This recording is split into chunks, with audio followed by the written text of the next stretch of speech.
Hey everyone, welcome to the Peter Attia Drive. I'm your host, Peter Attia.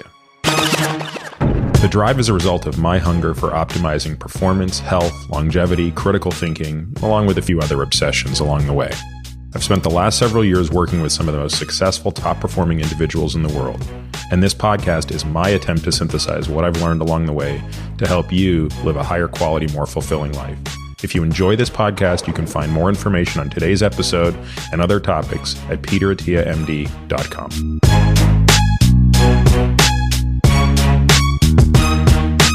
Hey everybody, welcome to this week's episode of The Drive. I'd like to take a couple of minutes to talk about why we don't run ads on this podcast and why instead we've chosen to rely entirely on listener support. If you're listening to this, you probably already know, but the two things I care most about professionally are how to live longer and how to live better. I have a complete fascination and obsession with this topic. I practice it professionally, and I've seen firsthand how access to information is basically all people need to make better decisions and improve the quality of their lives. Curating and sharing this knowledge is not easy, and even before starting the podcast, that became clear to me. The sheer volume of material published in this space is overwhelming. I'm fortunate to have a great team that helps me continue learning and sharing this information with you. To take one example, our show notes are in a league of their own. In fact, we now have a full-time person that is dedicated to producing those, and the feedback has mirrored this. So all of this raises a natural question. How will we continue to fund the work necessary to support this? As you probably know, the tried and true way to do this is to sell ads. But after a lot of contemplation, that model just doesn't feel right to me for a few reasons. Now, the first and most important of these is trust. I'm not sure how you could trust me if I'm telling you about something when you know I'm being paid by the company that makes it to tell you about it. Another reason selling ads doesn't feel right to me is because I just know myself. I have a really hard time advocating for something that I'm not absolutely nuts for. So if I don't feel that way about something, I don't know how I can talk about it enthusiastically. So instead of selling ads, I've chosen to do what a handful of others have proved can work over time, and that is to create a subscriber support model for my audience. This keeps my relationship with you both simple and honest. If you value what I'm doing, you can become a member and support us at whatever level works for you. In exchange, you'll get the benefits above and beyond what's available for free. It's that simple. It's my goal to ensure that no matter what level you choose to support us at, you will get back more than you give. So, for example, members will receive full access to the exclusive show notes, including other things that we plan to build upon, such as the downloadable transcripts for each episode. These are useful beyond just the podcast, especially given the technical nature of many of our shows. Members also get exclusive access to listen to and participate in the regular Ask Me Anything episodes. That means asking questions directly into the AMA portal and also getting to hear these podcasts when they come out. Lastly, and this is something I'm really excited about, I want my supporters to get the best deals possible on the products that I love. And as I said, we're not taking ad dollars from anyone, but instead what I'd like to do is work with companies who make the products that I already love and would already talk about for free and have them pass savings on to you. Again, the podcast will remain free to all, but my hope is that many of you will find enough value in, one, the podcast itself, and two, the additional content exclusive for members to support us at a level that makes sense for you. I want to thank you for taking a moment to listen to this.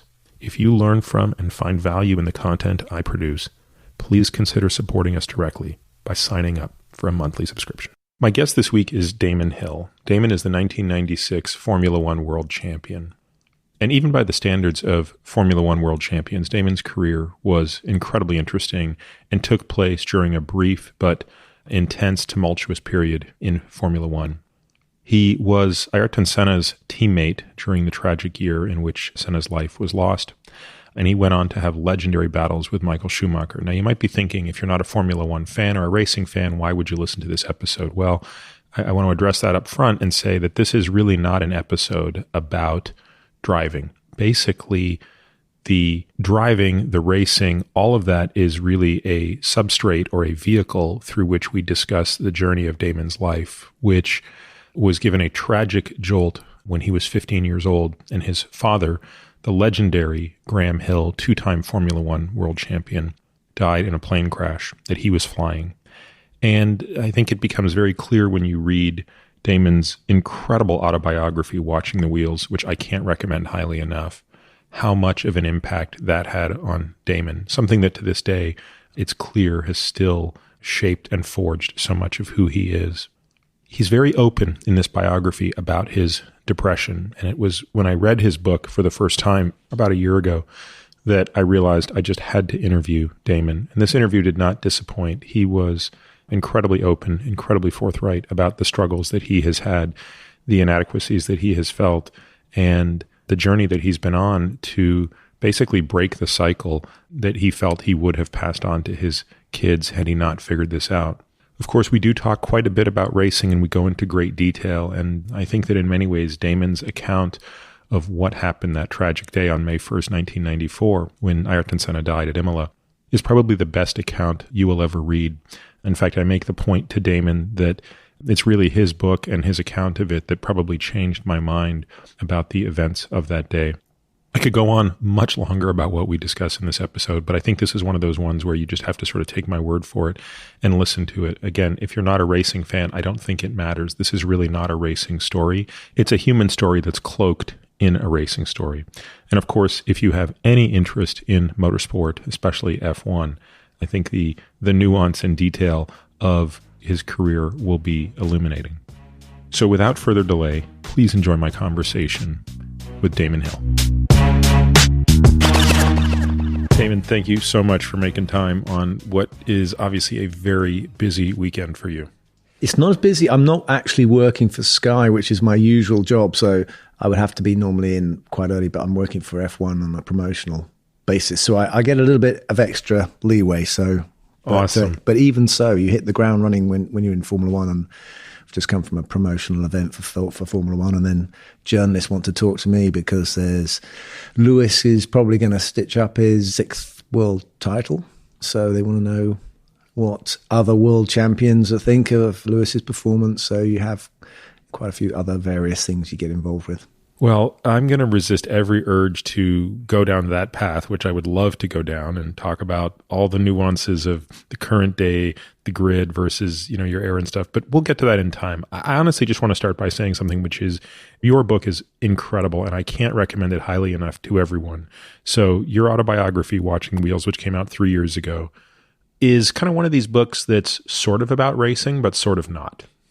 First of all, thank you very much for saying that about the book. I'm very pleased I wrote it, and I'm pleased because it's reached people who have experienced, maybe they've been experiencing depression in some way, or they've had some difficulty in their life. And I just wanted to make it clear that it's never plain sailing. If you achieve success in sport or achieve success in the world, a lot of people like to gloss over the difficult bits. and I didn't want to make it sound like it was harder than it was to race, but I couldn't ignore the fact that I'd been through an experience, and part and parcel of my experience as a racing driver was wrapped up with my emotional life and having to dealt with the fact that my dad was a racing driver, and then he died when I was 15, and then I became a racing driver, and it seemed to me very muddled up. So I couldn't just sit down and write a book about how I became a world champion, because actually, where does the motivation for that come from? And how do you differentiate that between my motivation and my dad's motivation, and how much of it was to do with wanting to do something for the family name, and how much of it is purely yourself? So how the hell do you untangle this stuff? And I think a lot of people also go through these questions. It's a normal thing to do. It is really not so much that you're a Formula One world champion. In fact, that is a very small chapter of a book, of a long book. It's about a 360-page book. And there is literally one chapter devoted to the 1996 season. What's amazing to me is the sort of the degree of introspection that comes into this level of examination, and the things that you tie back and forth, which hopefully as we get into this discussion, I'll remember some of those things. But it would be hard for people listening to this who don't know much about you to go anywhere to begin other than to start with November 1975. I'll give a little bit of background just for folks, but only for the sake of time. But I'd like you to spend as much time as possible explaining your father's a legend. I remember when I was watching old Formula One videos with my wife, and the first time she saw Graham Hill, she was sort of like, wow, that's like a really good looking movie star. And I said, yeah, he looks like a movie star, but you realize like he's a Formula One driver. In fact, he's the only person to have won the Triple Crown of motor racing, which of course prompts the, what is that? You know, then I get to explain there's two ways you could technically win this, and he won it both ways. Maybe just tell people a little bit about who your dad was and why he was so significant to the sport of motor racing. Well, he was, as you say, in the sport, a legend, achievements-wise, but I think also charismatically and also in terms of playing up to the role of how the public expected him to be and reveling also in being that person. I think he got to know himself because, curiously, when my mum first met him, she said he was very quiet and very shy and, you know, not the person that we got to know eventually as a star of the sport, and also someone who was very well known as a great raconteur, a great after-dinner speaker, someone who dressed impeccably. He had all his shirts made in Savile Row and his ties, and he was like not a hair out of place. The mustache, the side. I mean, just. The mustache, right? The mustache or mustache, various ways of pronouncing it, depending where you come from. But he would, trim it in, to, millimeter perfect. And that was his trademark because in the early days, they didn't have a closed face crash helmet. So you could see the guy's face. And there it was, this guy with the wacky races. You got Dick Dastardly and you got, all the stereotypes of that type. You have David Niven was very suave with a pencil moustache, and also you got Errol Flynn. And so he was kind of in this mold, if you like. I don't know whether he was trying to be that person, but he didn't have to pretend to be anyone else. He had the attributes to be that person, and I think he loved being that person. And so he created interest in himself as a person out off the track. And I think he was a lover of life. He loved meeting people. He loved communicating, and he loved finding out about everything, every aspect of life in every different strata of society. And he went at it, 100%. What is your earliest memory of him? So you were born in 61? 60. September 60. He won his first Formula One title in 62, if I'm not mistaken. There are lots of pictures of you as a kid around. I don't remember that. Yeah, of course. But the legends of the sport, right? I mean. So that if you go on Google and you go Damon Hill, and there's a photograph up there at my christening with Bruce McLaren, Sterling Moss, my godfather Joe Bonnier, Taffy Von Trips is there, my dad's there, Tony Brooks is there. They all came to my christening. Yeah, so it's unbelievable. I grew up in that. That was his world. And when do I remember that? What was the first thing I remember? It's very, very difficult to pinpoint it. I can't, because I would have been taken as a very young child to race events, and I probably didn't even know what was going on. I probably heard the noise, and that's about it.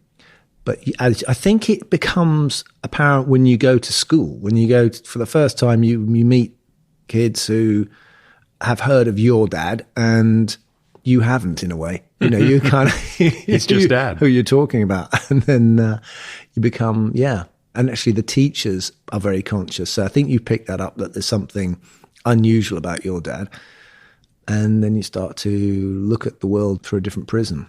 By the way, it was Jim Clark in that photo. Or was it? Yes. Yes. How could we have forgotten Jim Clark? I don't know how I did. Shame on us. Yeah.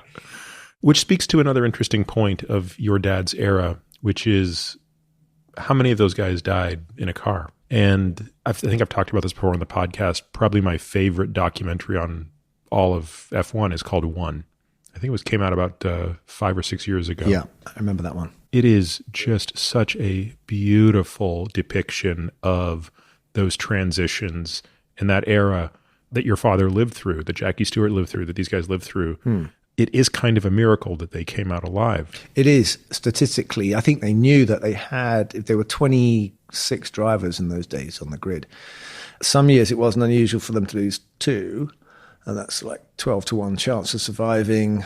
And then you start stacking that year on year on year on year. I mean, when my dad did Indianapolis in 1966, 2 years before that, 2 guys were killed in the race and they carried on racing. It was in 1964. It's just horrific. And he just, so 2 years later, he's doing the race. I mean, so he would have known the history of the race, and he had got that he wasn't going to be cowed attitude, I think, that they had. I sort of put forward the theory, and I don't think it's not my personal theory, but I think it's quite well understood that if you were born during the war era and you grew up during the war era, my dad would have just missed active service. He'd had to do national service after he left school, but you would have grown up knowing that guys just a bit older than you would have been flying Spitfires or bombers or going fighting the Germans and risking their lives for everything. And people were not expected to make a big deal of that. So driving a racing car was seen as jolly japes, it was seen as a lot of fun, and you got paid and you could get killed. But, it's better than having to go and get shot at with ACAT guns. It was such a different era. And I was actually, for totally unrelated reasons, talking with my driving coach today about something. And I mentioned that I was going to be speaking with you today. And he said, I wonder what his thoughts are on the following. So he was telling me about how when he was doing 24 hours at Daytona a few years ago, during the race prep, one of the organizers said to all the drivers, he said, look, guys, you all are young enough that you don't know what it was like when your probability of dying here was very high. But I want you to pretend for a moment that it is that dangerous and act accordingly to the other drivers. And what he was really getting at was, in the era that your father raced in, there was a bit more of a gentlemanly approach to racing. Well, I think you could describe it as that. I think there was a respect for the other competitor because you knew that person was prepared to take the chance of being a racing driver and accept the risks that ensued. But it didn't mean they liked it at all. It was awful. For them, it was dreadful. And I think Jackie Stewart made it very clear in his book that going to a guy's funeral and seeing the family every other week or whatever, twice a year, or, guys you raced against, they must have felt slightly responsible themselves. So I think the gentleman thing is more appreciation that they didn't want to be the guy responsible for losing someone else's life. And I think that was quite strong in their day. It's interesting you bring up Jackie Stewart, of course, who retired after 99, not 100 Grand Prix, even though he had one more in a season, and he sat that out after Sever died, his teammate. That's interesting because it'll kind of come back to your retirement in a way, which was drawing a line in the sand and saying, at this moment, I don't have the desire to do this anymore. Even though you guys were separated by decades, it's still interesting to me. It still was dangerous when I was doing it. Don't forget, it was only a few years after Ayrton was killed that I was still racing. So I think the risk factor, you are rolling the dice. You know that the more times you do this, the chances of something going wrong increase. And the comparison has often been drawn to gamblers. But of course, when you're gambling, you lose money. You don't necessarily get paralyzed or killed or burnt to death. I am interested in this issue of humans being able to put danger to the back of their mind. And we recently watched the amazing El Capitan film Free Solo. I mean, it's uncomfortable to watch. In the documentary, anyone who hasn't seen it, they have to see it. Yeah, it's incredible because and I forget the guy's name, terrible remembering names, but this very interesting character who pulls it off. He is described and sort of describes himself as a bit of an oddball. They go into his background, his family upbringing, and reasons why he might have had a difficult upbringing, and maybe was that a reason for him taking these risks in an effort to identify himself or impress his mother or show off in some way, or what was the motivation for doing this incredibly dangerous thing? But whatever way you cut it, he managed to put fear in the back of his mind. You could not have done what he did without being able to go, okay, I'm going to put the palpable, tangible fear. We all could identify watching this documentary, this guy clinging to the side of a rock with nothing to help me. It's just terrifying to watch it. But he managed to do it without... But so did you, and so did all the drivers of your era. But let's think about this. Let's think about Imola in 94. And let's not even think about Imola. Let's think about Monaco, the next race. I mean, it had been 12 years since Villeneuve died, and then in one weekend, you see 3 of the most devastating things. It's only a miracle Rubin didn't die, right? But Ratzenberger dies, Senna dies in your car. And then Monaco and Wendlinger. Yeah, exactly. So it's impossible to say that you were getting in a car thinking you're immune to it. I mean, this is about as dangerous a time as ever to be in F1. Yeah, there was a freakily high incidence of accidents that meant the driver got hurt.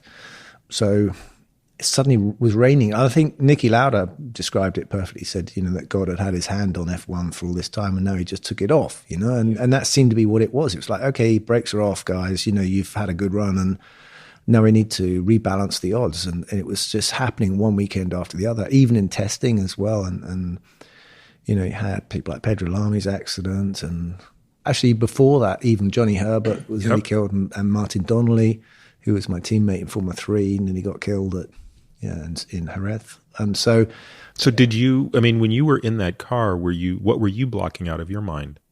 The possibility that it would be me, I guess. I don't know. It's there, but it makes you concentrate better. So if something goes wrong with the car, there's nothing you can do about that. But if you make an error, then you pay the price, and that's your fault. So you do concentrate a lot harder when you know that the risk of injury is great. Well, before we come back to that, let's go and finish the story again for folks who aren't familiar with your father.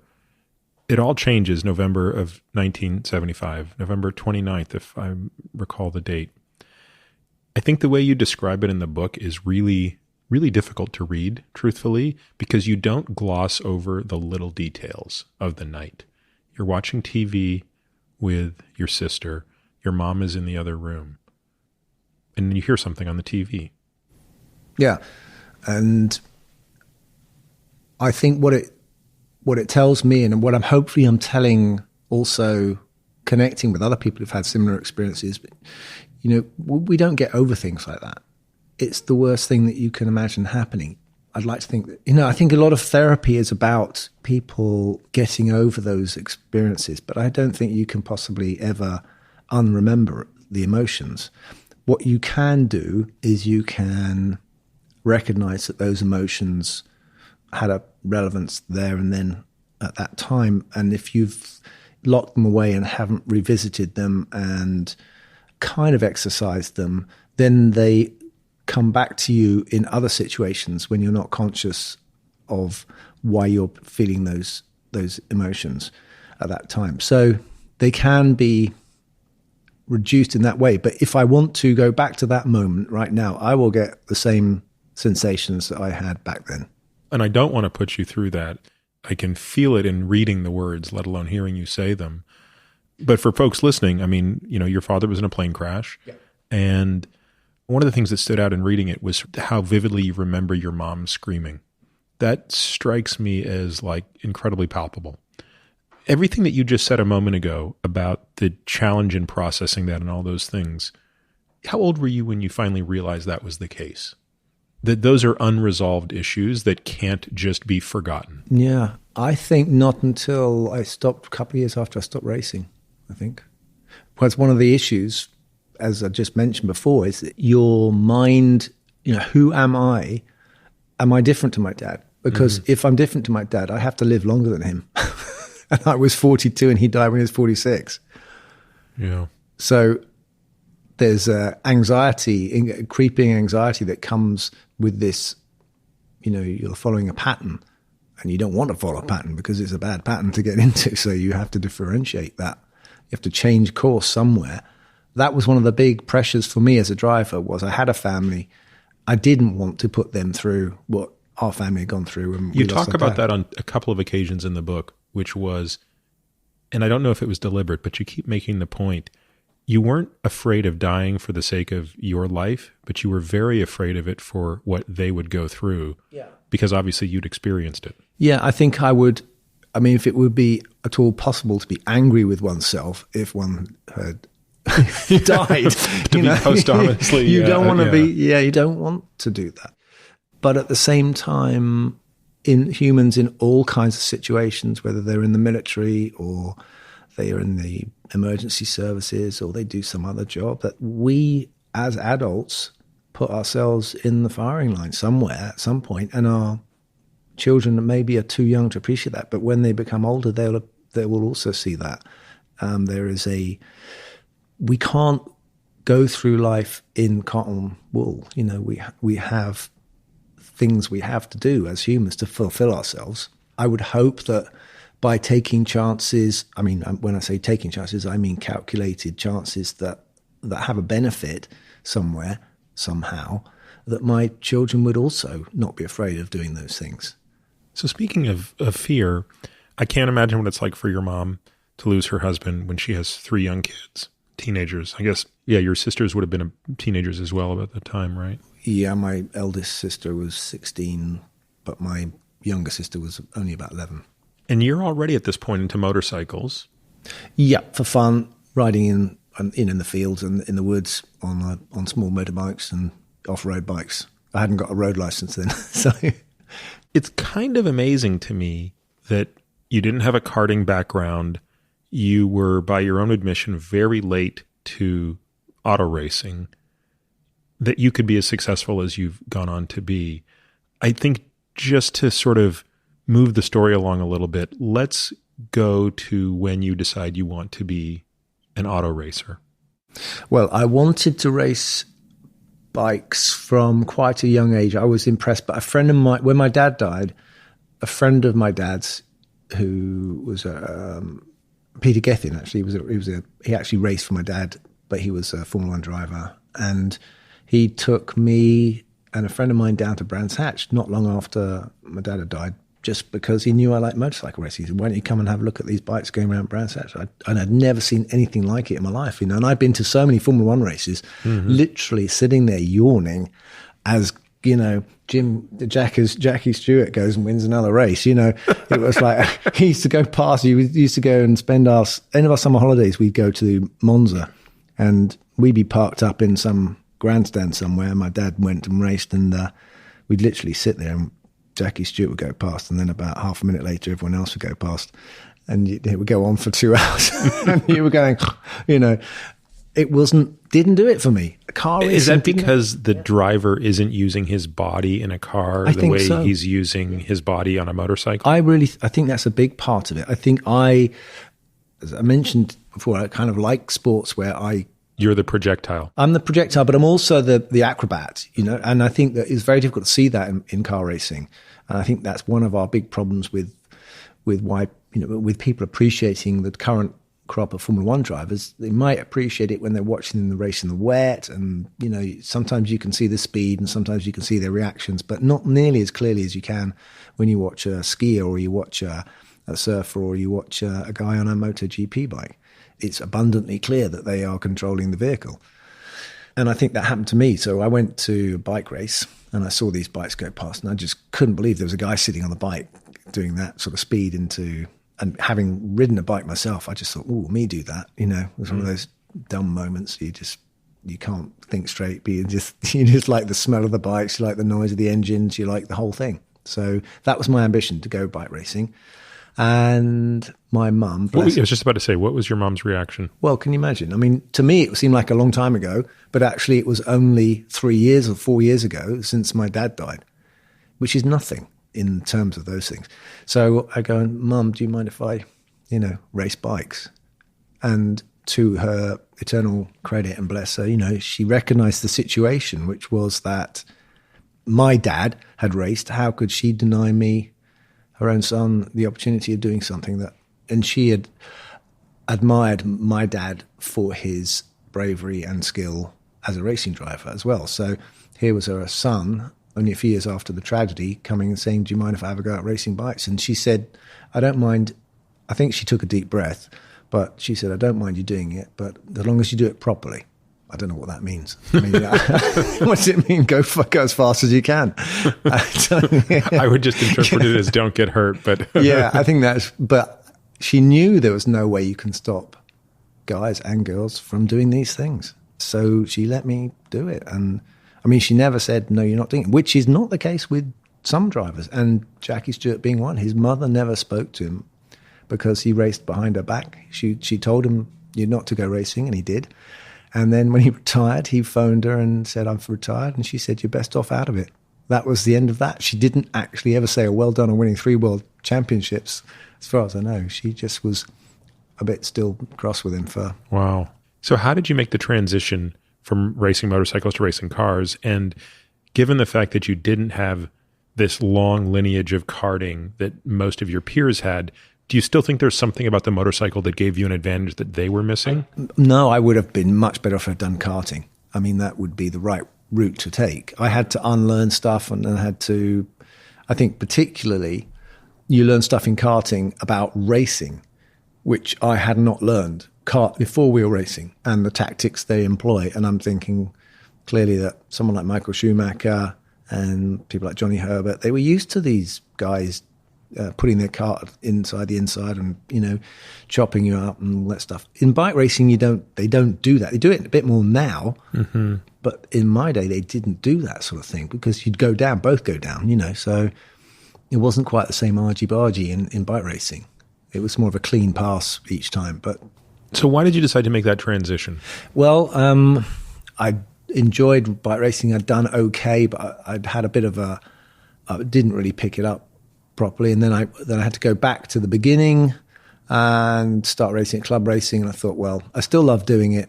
So I was basically failing. I'd bitten off more than I could chew and I wasn't making any progress. So I had to decide whether I stopped or whether I carried on. And I thought, well, I'm going to do it because I enjoy it. So I literally bought a bike, ran it myself on my own budget and went to Brands Hatch and I started winning things.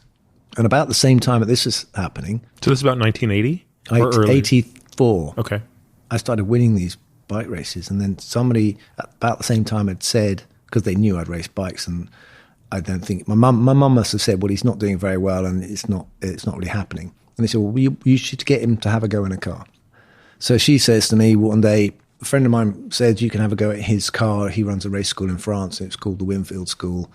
And his name was Mike Knight. And he'd offered you a go. And I said, well, I haven't got the money to do it.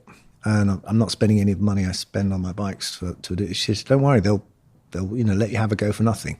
So I thought, well, if someone's going to let me drive their car for nothing and I'm going to go for a weekend in France just for a bit of laugh, then I'll do it. So I turned up absolutely no real interest or plan to do it. I just did it for the crack, as the Irish say. And I did quite well.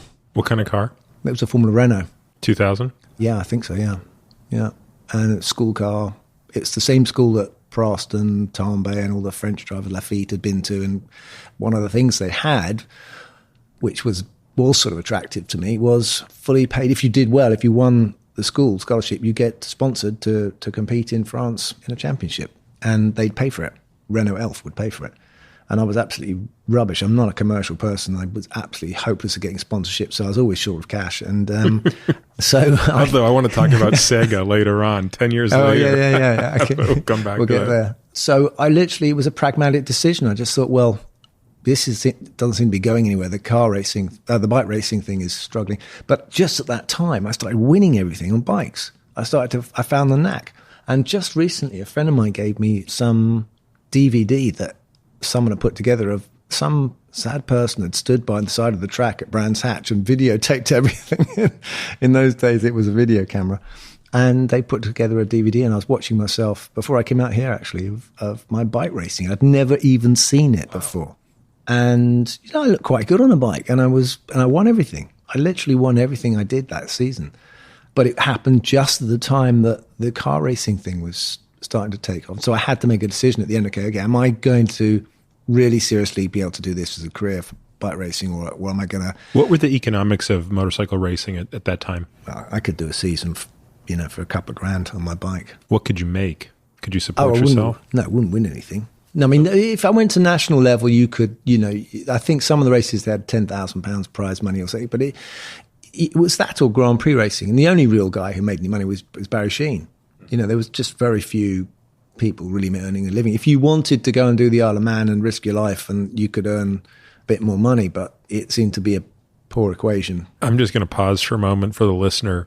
In the show notes, we are absolutely at this moment going to link to the Isle of Man TT.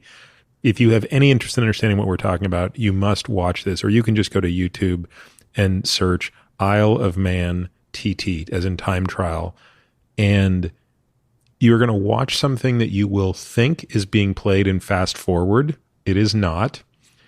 And Damon, I still don't know who has it more dangerous there, the spectator or the guy on the motorcycle. It is the craziest thing I've ever seen, yet I can't stop watching it. Yeah, I think a lot of people feel that about it. I think they have mixed emotions. I've been there to watch. I haven't been to the main event, but I've been to the classic TV TT, and they have guys going just as fast. And you have mixed emotions about it. You're watching these people, you go, oh no, please don't do that, because it looks so dangerous, but it also is awesomely impressive. And I've been around the Isle of Man on a bike myself, and I've gone, ooh, this is kind of, there's a kind of spooky thing drawing you on to go faster. It's a very seductive racetrack. Was there any point in here, Damon, as you're wrestling with this, to be the motorcycle guy, to be the car guy, was anything in the back of your mind coming through the lens of your father and wanting to either emulate him or go in an orthogonal direction to him? Was that at all part of your conscious mind, at least? I think there's something fundamentally genetically, there must be something in the genes to make you want to do this thing, which he must have had, because he talks about the first time he ever drove a racing car, and he knew immediately, he calls it a light bulb moment, it was just, he knew immediately he wanted to do that. And that was the first time I got on a motorbike. I turned the twist grip, and it was like a part of my brain just lit up. And my grandma rode a motorbike. My granddad never even drove a car. So my dad's dad never even drove a car. So where did he get it from? Well, he must have got it from his mom. From his mom. And they now, with epigenetics and so forth, they can kind of show that patterns of experiences seem to be passed through the genes. So it's quite possible that something came through that side. But for whatever reason, I had instinctively got what it took, clearly, to drive a car or race a bike. But the motivation to do it, I think, was also to get to know my dad in the sense that I was doing something that he did, and then you have some way of relating to him, even though he wasn't there. But was he ever not there? Is he still here now? I mean, we started off talking about my dad. You're evoking his image, you're evoking his character. He's not, even when I just went like that, just then, that sounded like my dad. That was really, it's a very hard thing to differentiate yourself from your parents. And I don't necessarily believe that it's possible to be completely an individual. I think consciously you can say, okay, this is what I want to do. I'm doing something different to the way my parents, I know they would disapprove of that, or that's not their thing, but I like it. So that's a differentiation. That's a genuine thing, but they're still there, aren't they? Influencing somehow, somewhere. It's interesting that you say that. I still think this idea that driving to get to know him is kind of it's one thing to reflect on that. I just wonder if at the time you could have even consciously articulated that, or if that's just part of this incredible journey of introspection that you've been on through your career, but especially afterwards. Yeah, there were some parallels that have been drawn. I think I might have drawn them in the book, which is that when my dad was racing, he lost his teammate Jim Clark, and then he went on to become world champion in '68. And so in some senses, my experience with being teammates to Ayrton, and then you lose your teammate, and then the team is kind of looking for a new direction, and you kind of carry the banner. You pick up the banner and trying to get back to what we were there to do in the first place, which was win. I feel like I've been through similar experiences, but my dad was, he had the extraordinary ability to cope with tragedy. He actually organized the race team when they were at Hockenheim with Jim Clark when he died, and the guys didn't really know what to do, and he got it all together and helped them. And I heard recently Emerson Fittipaldi talking about how he had an accident once, and my dad was there with Joe Ramirez organising his extraction from the car. And my dad was a very practical and, in that way, courageous person. I suppose in some ways I'm glad I didn't have to go through some of the things he went through. But to be an adult, you ultimately have to be able to cope with the experiences that adults deal with, and that's not always the nice stuff. So how do you manage to get into the Williams car? I know I've heard the story before. It's pretty funny how I think Martin Brundle was probably ahead of you in line to at least get the test spot, right? Yeah. And then did he go and take the spot at McLaren or what? There's two drivers, very similar names. Mark Blundell, who was the test driver. Oh, Blundell. That's right. Yeah, that's right. And there's Martin Brundle, who was actually actively racing, but Mark was the test driver at Williams. Then he went to McLaren, so there was a slot available at Williams. And so I went to Williams. And this is 92? 91, actually. So end of 90, became the Williams test driver in 91. 92, I was still the test driver. Mark had moved on to McLaren and then eventually became a McLaren driver. But when the end of 92 arrived and Nigel had left. That's right. So Nigel won in 92 and then promptly retired to go to IndyCar. But not till very late in the day. So Frank had let Riccardo Patrese go because he thought that he'd keep Nigel, and he'd already signed Alan Prost. And when Nigel found out that he'd signed Alan Prost, he said, I think he decided he was going to do IndyCar. Was the implication that Nigel would be number 2 to Prost being 1? I don't think it was that. I think he'd already been with Alain in Ferrari, and I think he didn't want to be sharing a team with Alain. So it may have been that he'd got an attractive deal from India. I don't know. But then whichever way it happened, there was a space left at Williams that Frank had really kind of not managed to fill because everyone else had been signed up. So Riccardo wanted to come back from Benetton, but they wouldn't let him go. And so I was the guy there who knew how to drive. So this is for the 93 season. For the 93 season. And you had spent much of the 92 season basically learning the ropes on this active suspension car. Let's pause for a moment for people who aren't steeped in Formula One to explain what a technical step forward the active suspension car of 93 was. Some people describe that car, the FW15, as the most advanced car in the history of Formula One for its time. Being the Senna fan that I am, I still favor the MP44 as the greatest car of all Formula One, but the case could be made for the FW15. What does active suspension mean? How would you explain that to somebody? Okay, so it's a ride height control. So why is ride height important? So it's the distance the car is held off the ground. Lower center of gravity is a good thing. If you're very high off the ground, then you get a lot of roll moment on the suspension, which the drivers don't like. You can't change direction that quickly. But the main reason is aerodynamic. So they found, just after they banned tunnels and ground effect cars, they went to flat bottom cars, which they thought would eradicate the dangers of having too much downforce on the car. But what the engineers did eventually was, sure enough, they found a way of making the flat bottom of the car work to create more suck. Venturi effect. Yeah, suck onto the ground. And the closer you can get it and the more you can control the gap, the more effective it is. So active suspension is a clear advantage over passive suspension for the very simple reason that when a car is loaded, it squashes the springs and it gets closer to the ground. So it means a lot of the time the car is not at the optimum ride height. It rides back up again on the springs when the car slows down. So you get this variance in ride height. If you can keep the car at the optimum, fast or slow, then you've got a huge advantage. That's what active suspension was there to do.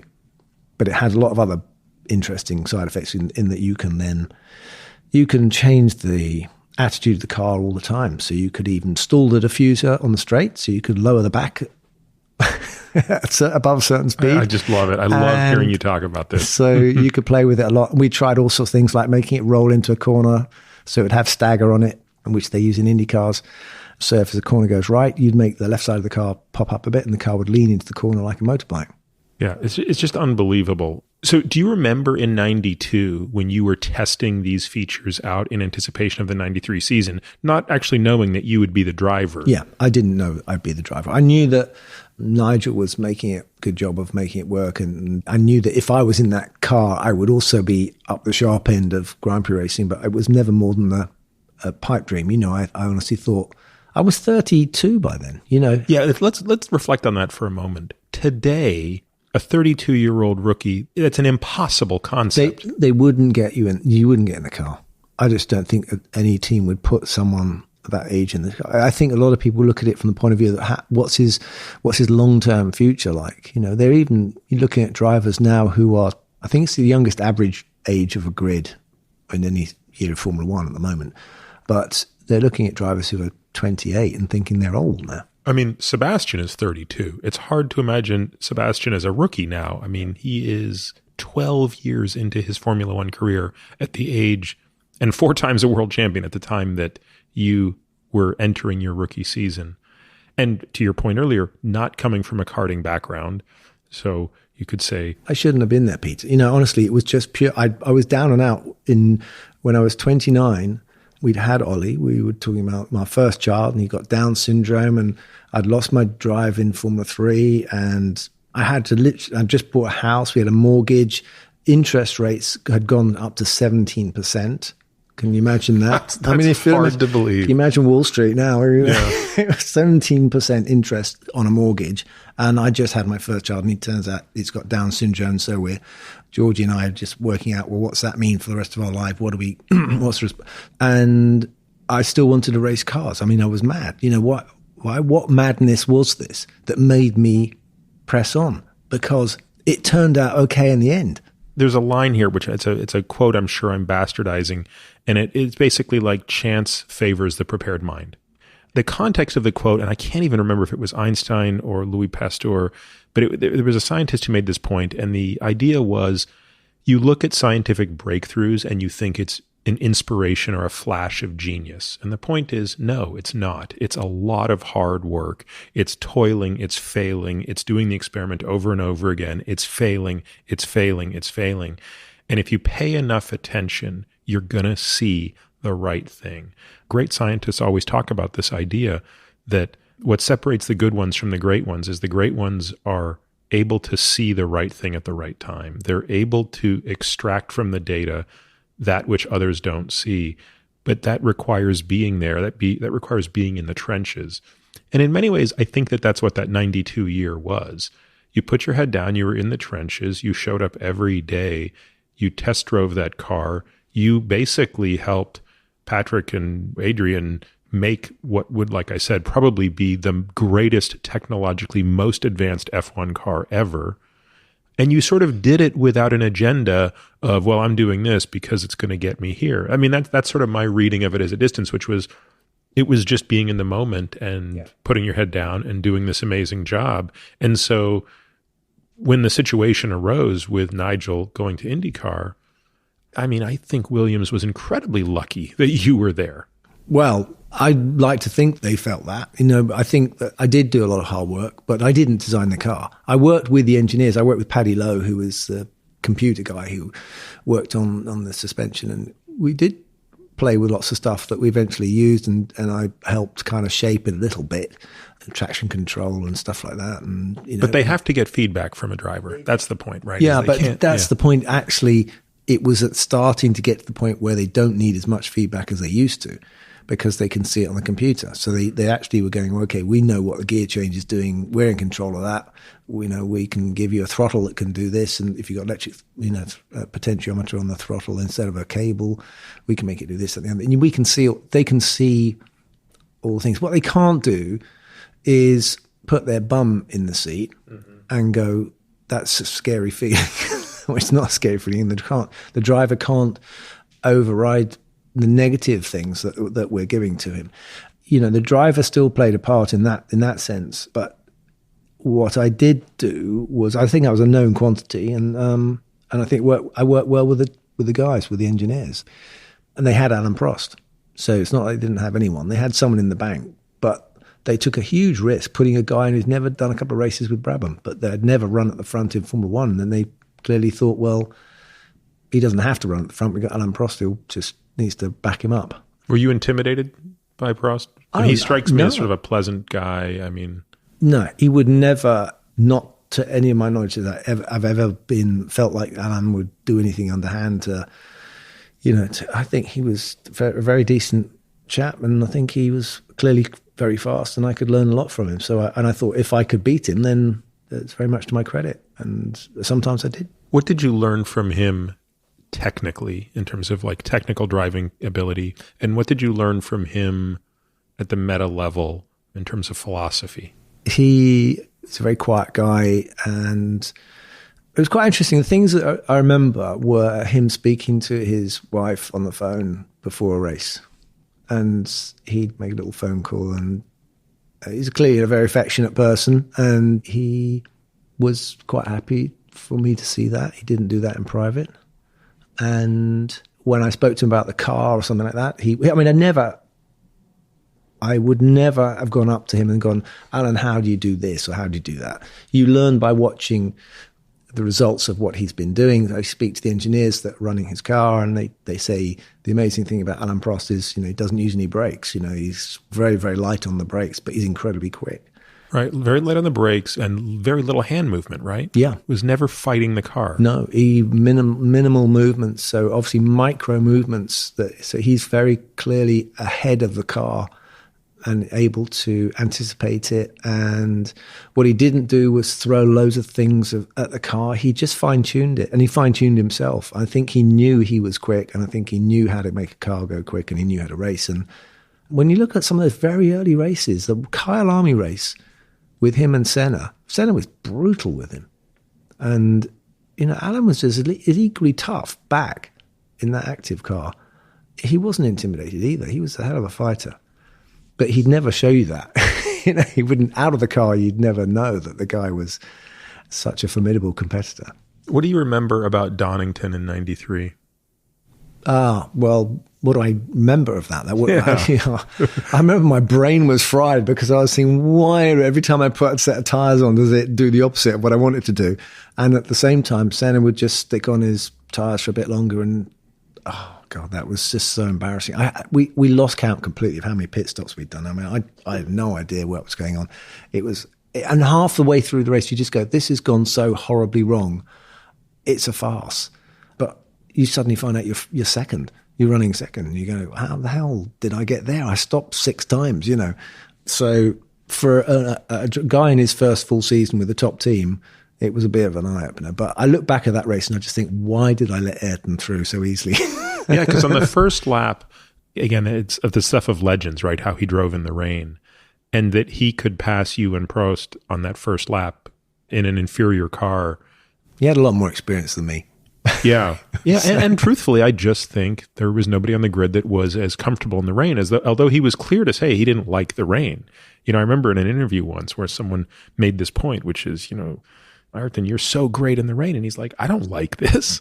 I just practiced in it, But there's a funny picture of the 3 of you on the podium with the 2 of you guys in your blue fire suits, sort of like, couldn't believe, Well, it was particularly hard for Alain, I think, because it was a humiliating experience. It all went horribly wrong for Alain in that race. And I remember the press conference as well. Ayrton he sort of made the point. He was just brutal. Yeah. And it was a tough one for Alain because, Ayrton could be very, very harsh and humiliated Alain after that race. So it was not one of our finest weekends as a team or for Alain, but it was they talk about it as Ayrton's greatest race. You were 3rd that season, correct? I was 3rd that season. I was 2nd to Alain, I think. You were 2nd, okay. Yeah. Which is amazing, right? Do you know what? You better check that because I don't know. I honestly don't know. But where did I finish? No, 3rd. I think maybe I was 3rd. You're right. Yeah, I think I was 3rd. Yeah, you were 3rd. Yeah.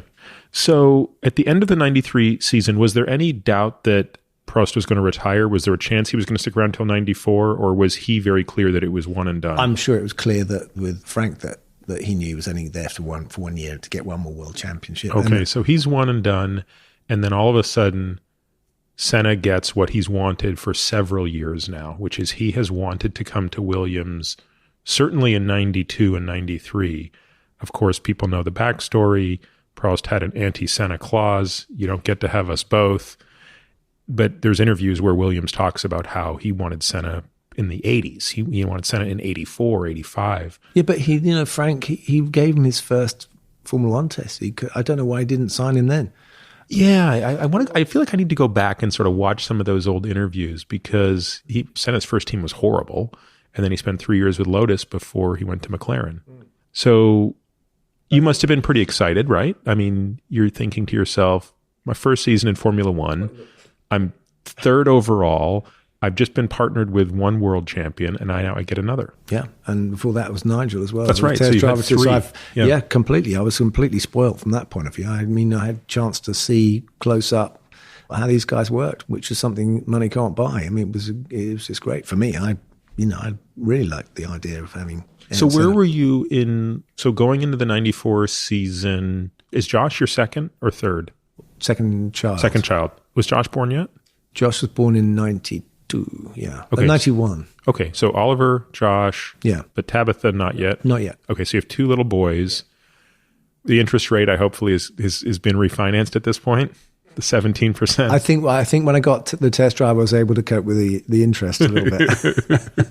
And then when I got signed up and I was actually a full-time driver in 93, I think I didn't have to sweat quite so much, but it wasn't. So when the active gets undone for 94, when you're in preseason testing for 94, you are probably the only person in the world that can appreciate the difference between the FW15 and the 16. What are your first thoughts on that transition? I thought it was going to be different, but it was I found the car quite hard to drive, get a time out of and be consistent. What was the clearance on that car, the ground clearance? Oh, wait. It's incredibly low. On the active car, it was not as low as on the passive car, it wasn't as low as the active car. It's much higher. They had to make it quite high up. Yeah. So, but they were generating a lot of downforce. And I think I think it could have been more difficult for them to get used again to controlling the downforce without the active. So it's a little bit of relearning stuff they'd forgotten, I think. Now, were you at all worried? Did you feel that the car in any way was unsafe as you embarked on the first race that year? No, I never felt it was unsafe. I thought it was hard to drive, and but I thought that's just because I'm Damon Hill and that's Ayrton Senna, so I couldn't quite match his lap times. I just thought this is for me it was a new comparison, a new benchmark. So I drove that car knowing that there was, we had work to do on setup because it wasn't quite as good as it wasn't in the optimal range that you wanted it to be in. And so I think everyone at Williams and Ayrton were trying to work out how he got there. But then we were also distracted by, I think, a little bit by the performance of the Benetton, which had suddenly come up on the rails and was winning races and being competitive. So was the first race that year, was it Australia? Brazil, was it? Brazil was second, I thought. Second. We had this race in Aida, didn't we? Which was in as well. You're right. It was Brazil. Asia was second. Yeah, okay. So Senna's on pole, loses control of the car, doesn't finish. Yeah. Second race, Senna's on pole, loses control of the car, doesn't finish. Well, he got knocked off, didn't he? That's right. Yeah. And then so he's had non-finishes. He's had two non-finishes. You're second. I'm second, but a long way behind Michael. And Michael's won both. Yep. So you're heading into Imola, and you're on your heels. The team is on its heels. Yeah. A lot of disquiet, I think. I think Ayrton was having doubts about, he was quite surprised at the way the team worked and the performance of the car. He was a bit baffled by that. And then he was worried that maybe Benetton were doing something with their traction control they shouldn't have been doing and stuff. So it was a definitely off balance situation. But I was not the lead man in that situation. Did you share Senna's belief? Because he had talked about how after he got knocked out of the Pacific Grand Prix, he was listening he could hear Schumacher going by, and he claimed he could hear the traction control. Yeah. Did you share that view that there was something in that car, either software or hardware wise? I never heard that myself, and all I had to go on was that Ayrton believed that there was something fishy going on. But it was not something that I could control and not something I had any influence over. So I, pretty much got back to work and on the car we had, which was in testing, you do what you could to try and get a balance on it and feel comfortable with it, confident. In the same way that you probably remember exquisite detail about the circumstances and the days around your father's tragedy, do you have that same sort of recollection of Imola? Aspects of it, yeah. But I think it was different because I was also racing myself, and I was. You had to focus on what you had to do. Yeah, I think you don't feel shocked when you're racing. I think you have the protective wall around you a little bit. I think you manage to remove yourself from over feeling things. Obviously, when you're sitting at home watching TV, you're unprepared for something. So, but when you go to a racetrack, you're kind of more prepared. You're heightened. Yeah, and also if something happens, you kind of know how to just pour cold water on it and not let it affect you too much. So were you shaken at all by the crash on the Friday? Yeah, I was surprised at that, but you just thought, it looked horrific, but he got out okay. He was concussed, and you just thought, well, that hurt. That was... Were you of the view that the car is still safe enough that, the crash is the crash, but you're protected in the car? Was that kind of your view? Yeah, I think so. I think I believed in carbon fiber and that, that it was incredibly strong and it's going to hurt you like hell if you have a big shunt, but you should be okay. Yeah, I think we did think that the worst was over a little bit. It certainly wasn't anything like it was with aluminium cars that rupture the fuel tank or something like that. So what did you think on Saturday when Roland died? It was horrible. It's a horrible thing. I drove because they stopped the session, but I still was on the circuit. So I drove past and saw them attending to him. And was your first assumption, it's another horrible shunt, but he's probably okay? Or did you know this was different? No, I didn't. I knew that was not a good one. There was something about it. I don't know what. It just looked like there was a much more serious. You know also the location. It's not going to be a small impact at a place like that. It's going to be pretty high speed. And I don't know, it's just something about it. And then the fact that they stopped the session and then more time goes by, then eventually you start to fear the worst. And it's so eerie to see. I think I was telling you I was in Imola this year and spent the entire day there and went to obviously where Senna crashed and went to where Ratzenberger crashed. I mean, we saw all the crash sites, and it looks like the margin for error is so much smaller than it appears on television. And Roland's crash, you don't really see well on television. When you got back to the pit, did you go back out to qualify again, or was the session completely ended? Do you know, I don't know. I don't think we didn't run the car after that. No, on the Friday. We pulled. On Saturday? Yeah, on Saturday. No, we didn't. I don't think we did. Because Ayrton was really shaken by this. I mean, he seemed to be... He seemed almost angry, actually. Yeah. I think he was derailed a little bit or upset by Rubens's accident. Mm-hmm. I think he was in a very high emotional state. I think he'd had a lot on his plate. And I think I talk about that in the book. I think people have wondered about his condition. And I know that he'd spoken to my wife because she was in the motorhome and he was speaking to her about having a family. And she said, what's it like having a family, And because she said, do you want me to leave while you get changed? And he said, no, I just want to, talk. And that was on race day. So I think he internalized a lot. I think he took a lot upon himself. I think he felt enormous responsibility for people in Brazil and the projects he had to do with helping young people. And I think he really felt that he had a job to do, which he couldn't. Somehow racing enabled him to do. Through his racing, he was able to be Ayrton Senna. Then he could do these great works that he had. Did you know he took an Austrian flag in the car that day? No, I didn't know that on the day. No, I only read about that later. Yeah. I have always believed that Senna's crash occurred because of a technical problem in the car. I always thought the steering column broke. It's really your book that has probably changed my view on that. I think the way you describe the accident, coupled with your experience in that car that has it has changed my mind. And it's also made me come to accept something that I think had always been a blind spot to me. You see, when you idolize somebody, it's very hard to believe that they can make a technical error. You just can't believe it, right? So I think if you idolize Senna, you can't really believe that he lost control of the car.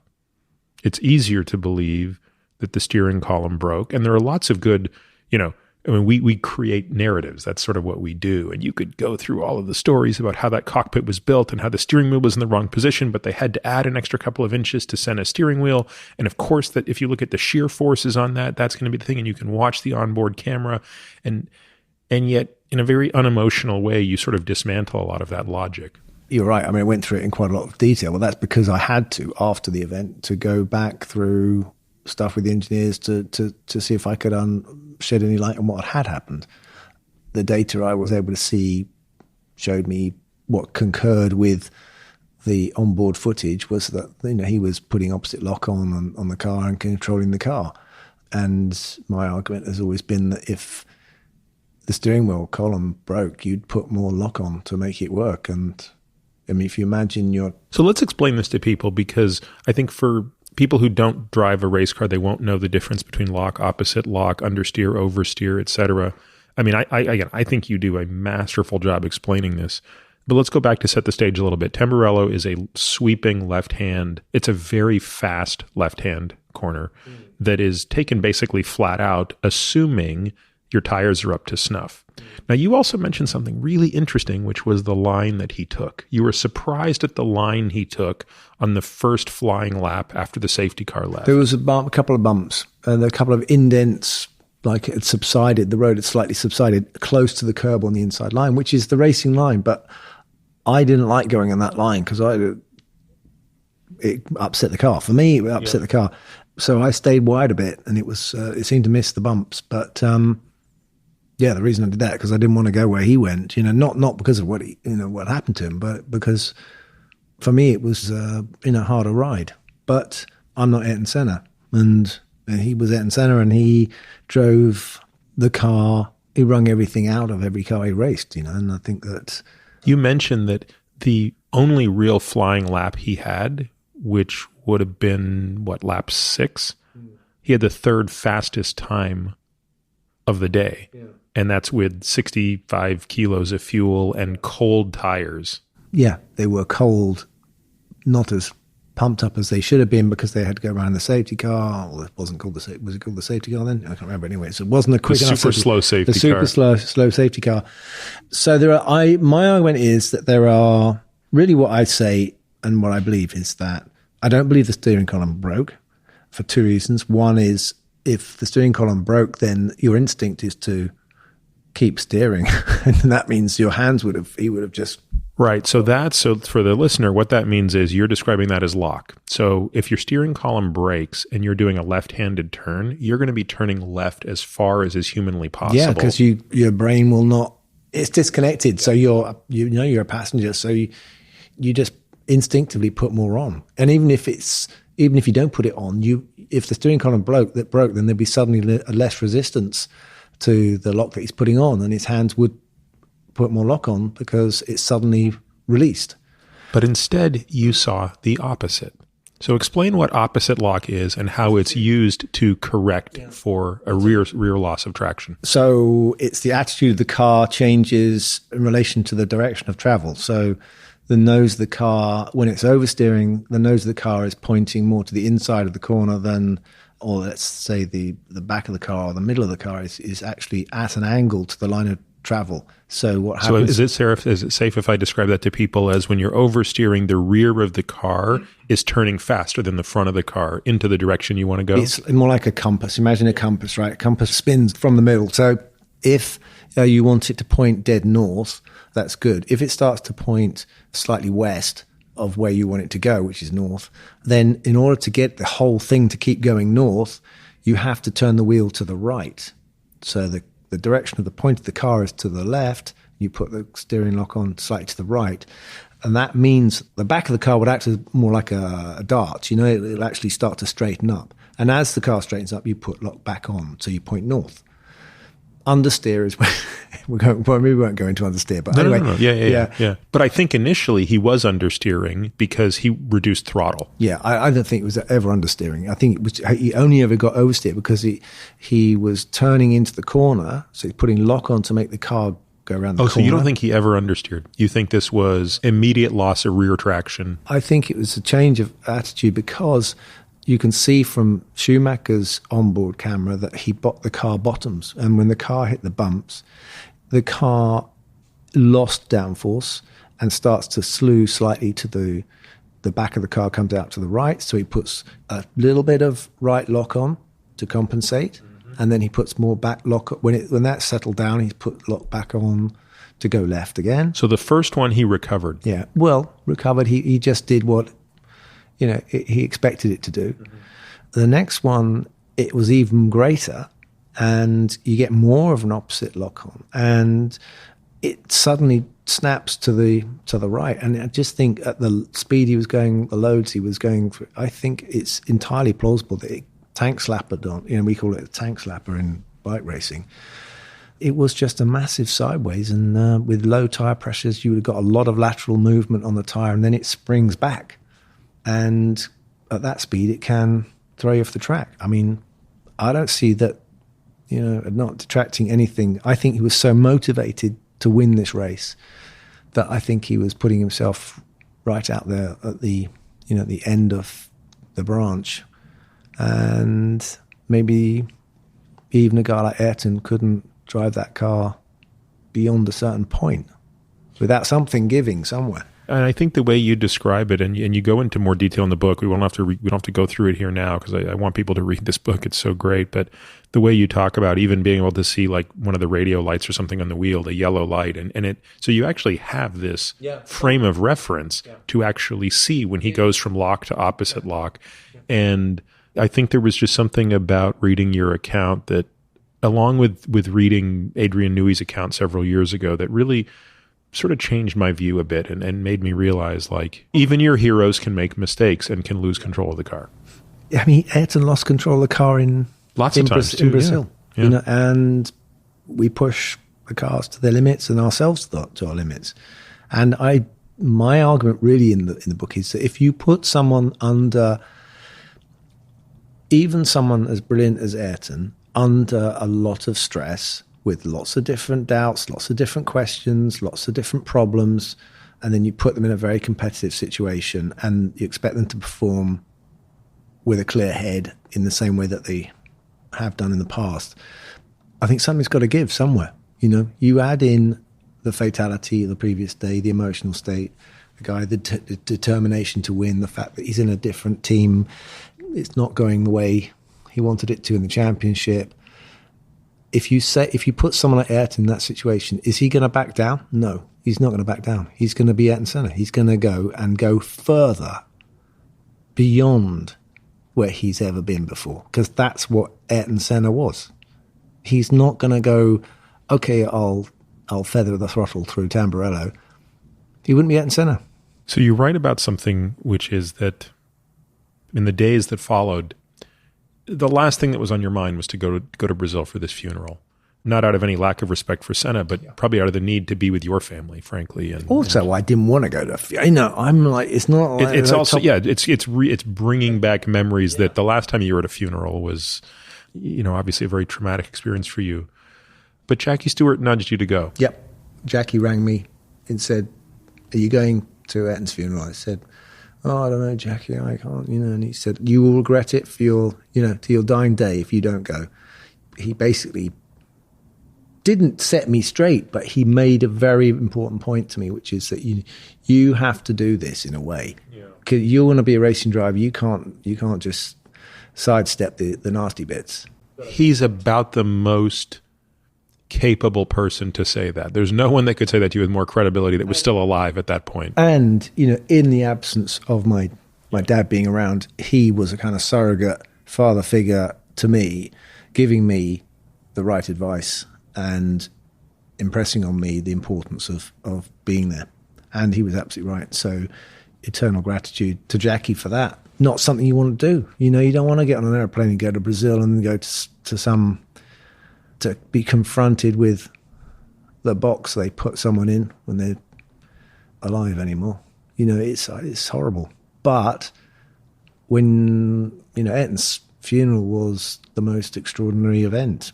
You saw how he affected people. And that's what he'd lived with. That's what he'd been carrying that nobody in F1 really saw. They didn't really see him in that. They thought he was a racing driver. He was a bit nuts at times, you know, and a bit over emotional, or maybe that's what they saw. But they didn't see. They didn't see the weight of a nation. They didn't see the weight of the nation. They didn't see what he represented and the hope he had given people in Brazil. It's really amazing to this day. I mean, I talk about this elsewhere. I can't meet someone from Brazil who, when I start talking to them about Senna, even if they weren't alive, right? Like, or even if they were 5 years old. Our nanny, for example, is Brazilian, and she was 4, maybe 5, the day he died. It's her earliest memory of life, because that's every Sunday. That's all you did, was you watched Senna race, and the country stopped for 3 days. And more than 1 million people lined the streets for this funeral. And to this day, I mean, it's like if I'm in an Uber and the driver happens to be from Brazil and we get talking about Senna, it doesn't matter if they're 20 or if they're 60. This is the single most important person they'll talk about. But yeah, they're emotionally, you know, very strong nation. They're so passionate about everything. And they loved what Ayrton had done and given them. They'd been through some tough times, and the football is one of the things that lifts the nation. But Ayrton had taken them to another place as well, and was proud to be Brazilian, and it was a very, very cruel blow to all those people in Brazil. You know, they couldn't really understand what had happened. I don't think for a long time. It was too shocking. My daughter wanted me to ask you this question when she knew I would be speaking with you, which was, first of all, she was like, "Oh my God, he's on TV." When I told her I was going to be talking to you, because of course every Sunday we get up to watch Formula One, so she knows you as the guy on TV. She's less. I had to remind her of like all you've done, but her question is, were you afraid to get back in the car for the next race? Well, because now you've got 2 weeks for the dust to settle. Yeah. You've fully processed that 2 drivers have now been killed in the span of 2 days. Another one lucky to be alive. So you could have easily lost 3 drivers in 3 days. Well, I'll put it like this. The enjoyment of driving had evaporated from that point on. It was a task I had to do. So for how long did that feeling persist? I think for a good, maybe a couple more races or something. Or maybe certainly Monaco was a tough one. I wasn't sure whether I could cope with carrying all the hopes of the entire team. You know, I was not Ayrton Senna. It was abundantly clear. You know, I was okay, but I wasn't going to be able to do the things that they wanted from Senna. So that was a wobbly one. How much fear did you have of physical harm versus the pressure you're describing of, wait a minute, like 2 years ago I was a test driver and now I'm potentially the guy who's carrying the hopes of one of the most storied teams in Formula One? Because those are 2 sort of different things. I mean, they can overlap a little bit, but one of them comes back to this real visceral concern of, I can't let happen to my family what happened to me. Yeah, I think I did have the brakes on being pushed into taking unnecessary risks. So you might say, okay, well, you're not a proper racing driver that's what Ayrton would say. You know, if you stop taking risks, then you're not a proper racing driver. Well, listen. Did Georgie talk with you about this at all? Well, I mean, when you say talk. I mean, was your wife in this moment of, at this point, it's back to being gladiators, right? I don't think so, because I mean, if you're a gladiator, I don't know what it's like being a gladiator. I think basically you're trying to hurt someone else, and I'm not that sort of person. So, well, but in terms of the risk, I guess. Yeah, you're showing your skills, and you're also competing. I think that's the key thing: is to actually, you want to be the first guy, you don't want to be the second guy. So, getting out there and racing is partly what you love doing, but then when you've just had an experience like that, it sort of sours it a bit. And I think there was just too much pressure on everyone. Did you talk with Jackie about this more? Because, again, in the absence of your father, who would have been the perfect person to have talked this through with you, did you feel like, I want to understand from someone who's lived through this, losing teammates, for example, this was all tight upper lip? I have to say, I was affected with the thought that, because Ayrton's accident was incredibly public, and shocking and so forth. So definitely my wife did not want her children to see anything like that happen to me. So protecting the kids from any potential shocking incident was also part of our lives then, I think, after that. And was I think increasingly part of my modus of going racing. My dad raced with 3 children. A lot of racing drivers in those days had kids, including Jackie. Enzo Ferrari used to say that a driver with children was a second a lap slower. Well, there was a lot of world champions with children. And I think that in some senses, the goal is to survive. So if the goal is to survive, then you're doing the responsible thing by performing to the very highest level you possibly can without going over that threshold. And, Ayrton didn't have children. I think it's very easy to think of, as racing drivers could get to the position where they think, well, if I get hurt, then that's my own stupid fault. But when you've got a family, you think, well, if I get hurt, someone else is going to get hurt as well. That's a slightly different thought. The last point I want to say about that weekend is something else you wrote about in the book, which again, I think just speaks to the beautiful level of detail you bring to all of these little stories that just don't get told, was when you show up for Monaco in the Williams truck, and sure enough, there's Senna's clothing. Well, it wasn't expected. It was just it's one of those things where you talk about it and it's so obvious when you talk about it, which is every day a driver goes, takes off his street clothes, puts on his racing kit, gets in a car, but invariably, sometimes that driver doesn't come back. Yeah. That was something a detail which is a really hard thing to consider, but of course gets lost in the sensational stories, is that, that happened a lot with people in my dad's era, and someone would have to go and clear out their room. They'd have to go back to their room, get all their stuff, pack it up, and take it and make sure it got back to their family or their loved ones. Imagine that. Yeah, imagine how many times that took place. They're very poignant experiences, and also even just to think about that, we have all this stuff around us, and we're suddenly not there. The stuff, somehow we linger in the stuff we have, and we leave other people with that responsibility to deal with it. Do you remember any of that from your father? Well, yeah, absolutely. I mean, do you remember actively helping your mom with, I've never actually thought of it until I read you writing about it, right? Which is this idea of well, there's still a drawer full of socks and shirts and pants. Yeah. So what does one do with these things? Well, and of course, then you have to decide whether you're going to throw it away. So for a long time, I think my mum kept a lot of my dad's ties for me. These were ties that were about 10 centimeters across. They were 1970s ties with bright colors, but they were my dad's ties. So, he kept them quite sweetly. She kept them because she thought maybe I'd like them, not to wear myself perhaps, but, as mementos and think, but what do you do with, sooner or later you have to let go of this stuff. I mean, so you look at it, you just think, well, I could wear it, but it's a bit odd wearing your dad's clothes. You're still attached to it because it brings you close. It's a relic. But can you let go of it? Can you kind of go, okay, we're going to throw this stuff away. Put it on eBay. I mean, there's all sorts of fans out there. They love all that stuff, wouldn't they? But is it disrespectful? You go through all those thoughts. You just go through all these little questions and you can't find the answers to them. What is the right way forward? The other thing that's sort of interesting about this story, at least to me, thinking about it through these lenses, is I don't get the sense from the book, and you're never explicit about this, but I don't get the sense that Frank or Patrick sat down to have long discussions about this either. Am I correct in assuming that, or were there times when they wanted to know how you were doing and they wanted to talk about your head outside of the car. No. But then they had their own stuff to deal with as well. So it's not all about me. They also are going through, imagine what it's like for Frank. He signed Ayrton to come to race 15. Imagine what it's like for Patrick. I can't imagine. Patrick's his car, and people are saying it's failed. He's having to go to court. What is Adrian? I mean, how do these guys all feel? Yeah.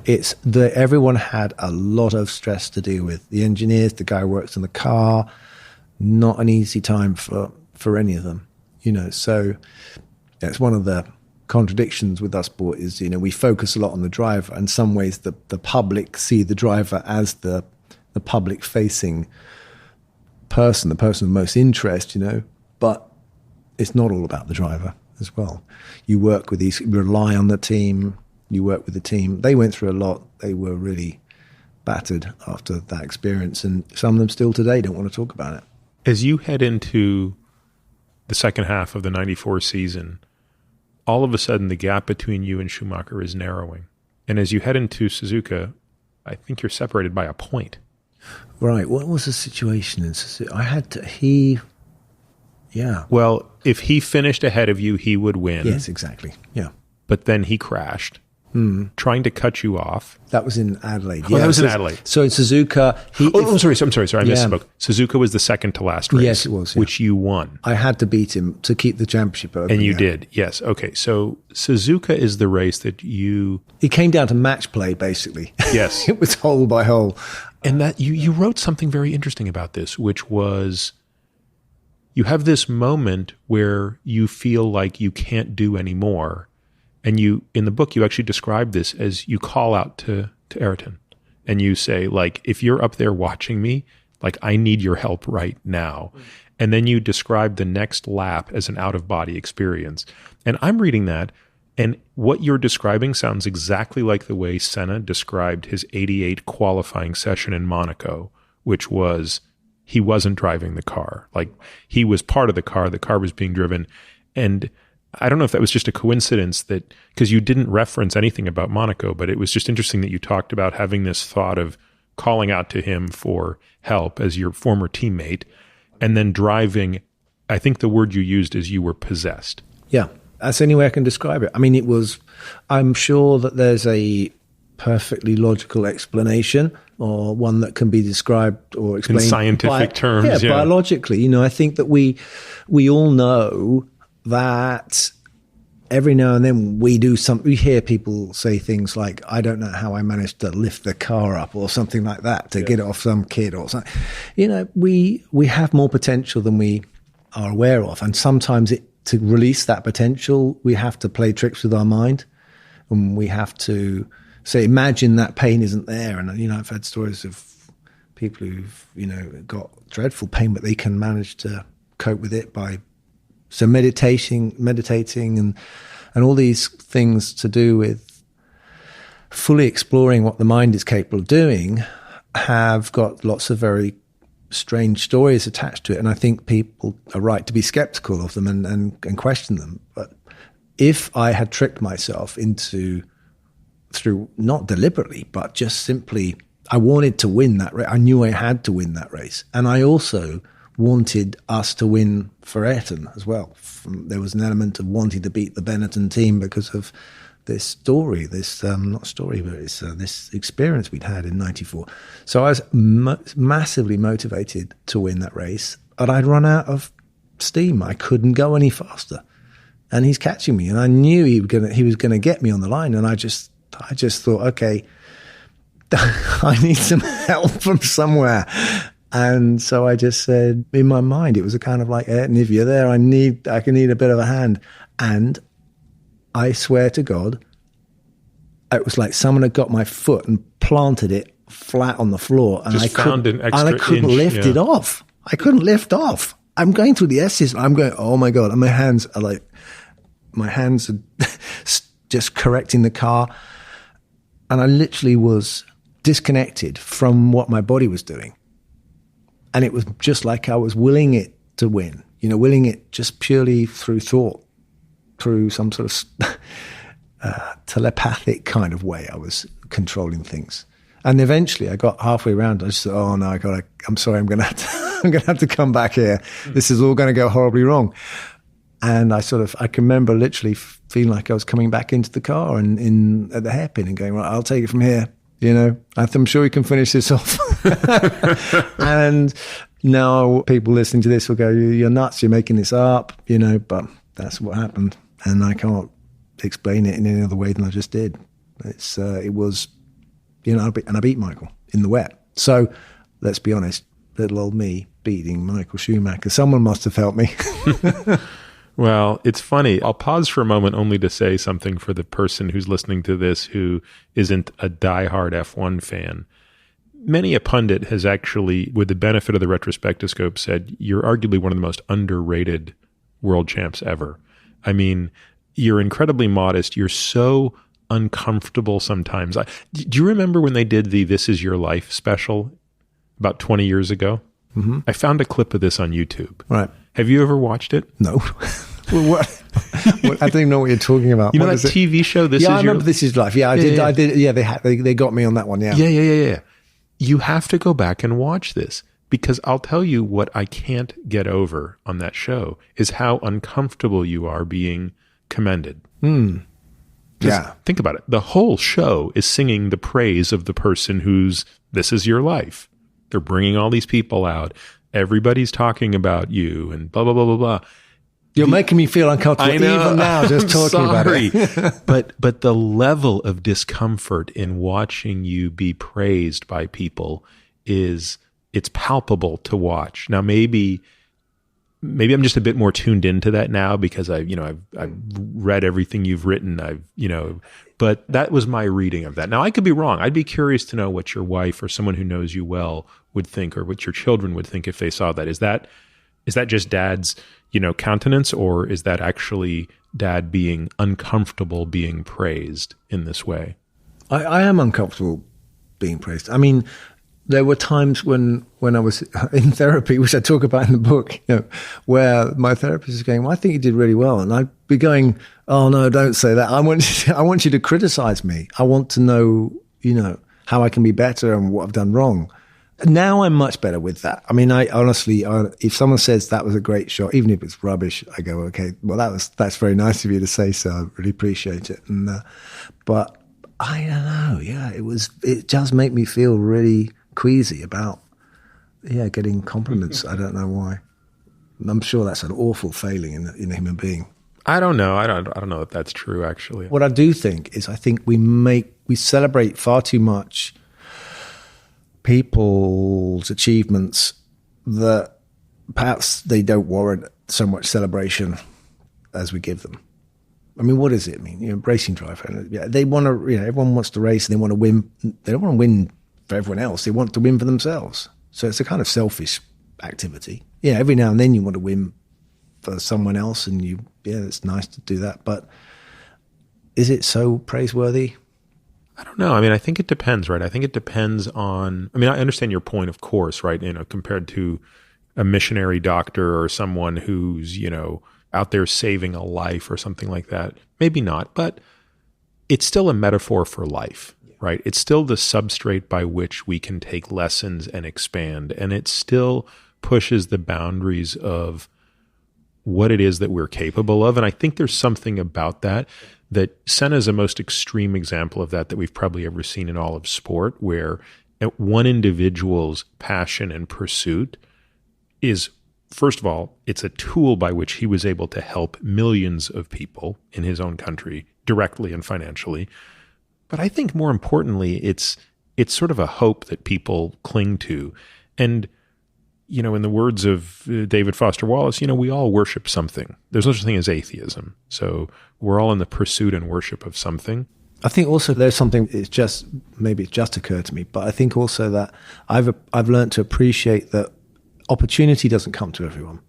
And some people look at somebody who's had an opportunity and they've done something with it, and they've done the right thing with it, and they've gone, oh, thank God you did that. I didn't get the opportunity to do that, but I'm glad you did, because that's what I would like to have done. And so when you get praised, if you get praised for something, it's not you they're praising, it's celebrating the fact that somebody has had an opportunity and they've triumphed over something.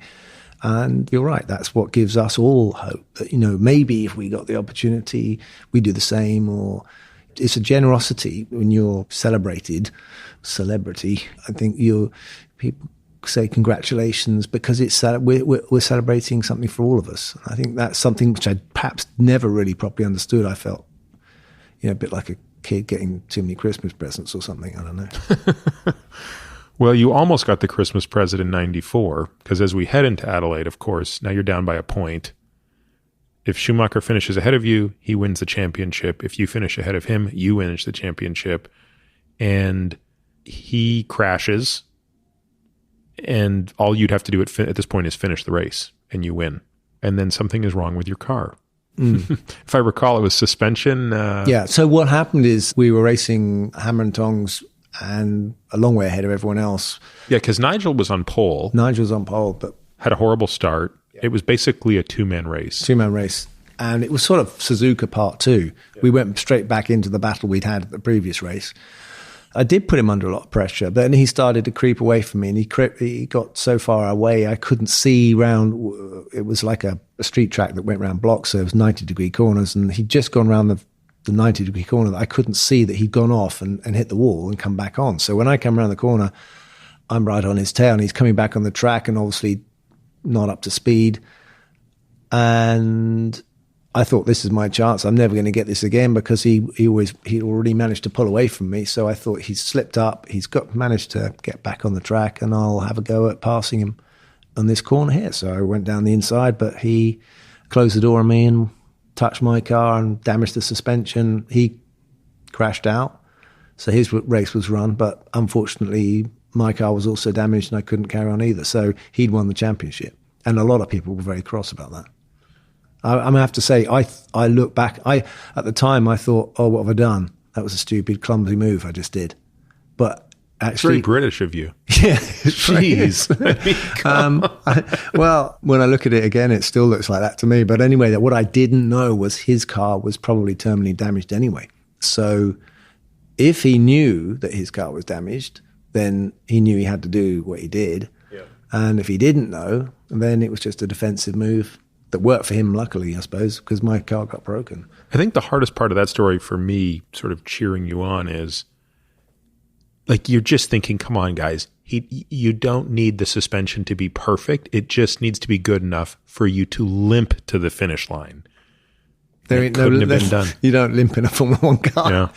They pare things down to the bare minimum. If one part of the suspension is buckled, it's going to just snap. The moment you hit the brakes or put any load on it, it's going to collapse. So how does that race put the exclamation mark at the end of the most emotionally draining season of your life, which is the lowest low, and you come within literally 1 foot. You're 30 centimeters of width, and you could have had the highest high in that season. I could also had the same fate as Ayrton. I mean, is that basically why? Because I've heard you in interviews in the last 20 years, you've never sort of complained about that race. You've always had a very, and maybe this is, I don't know how much of this is just, you're being polite and it's not your nature to, versus like you really had a sanguine view of, you know what, look, I gave it the best I could.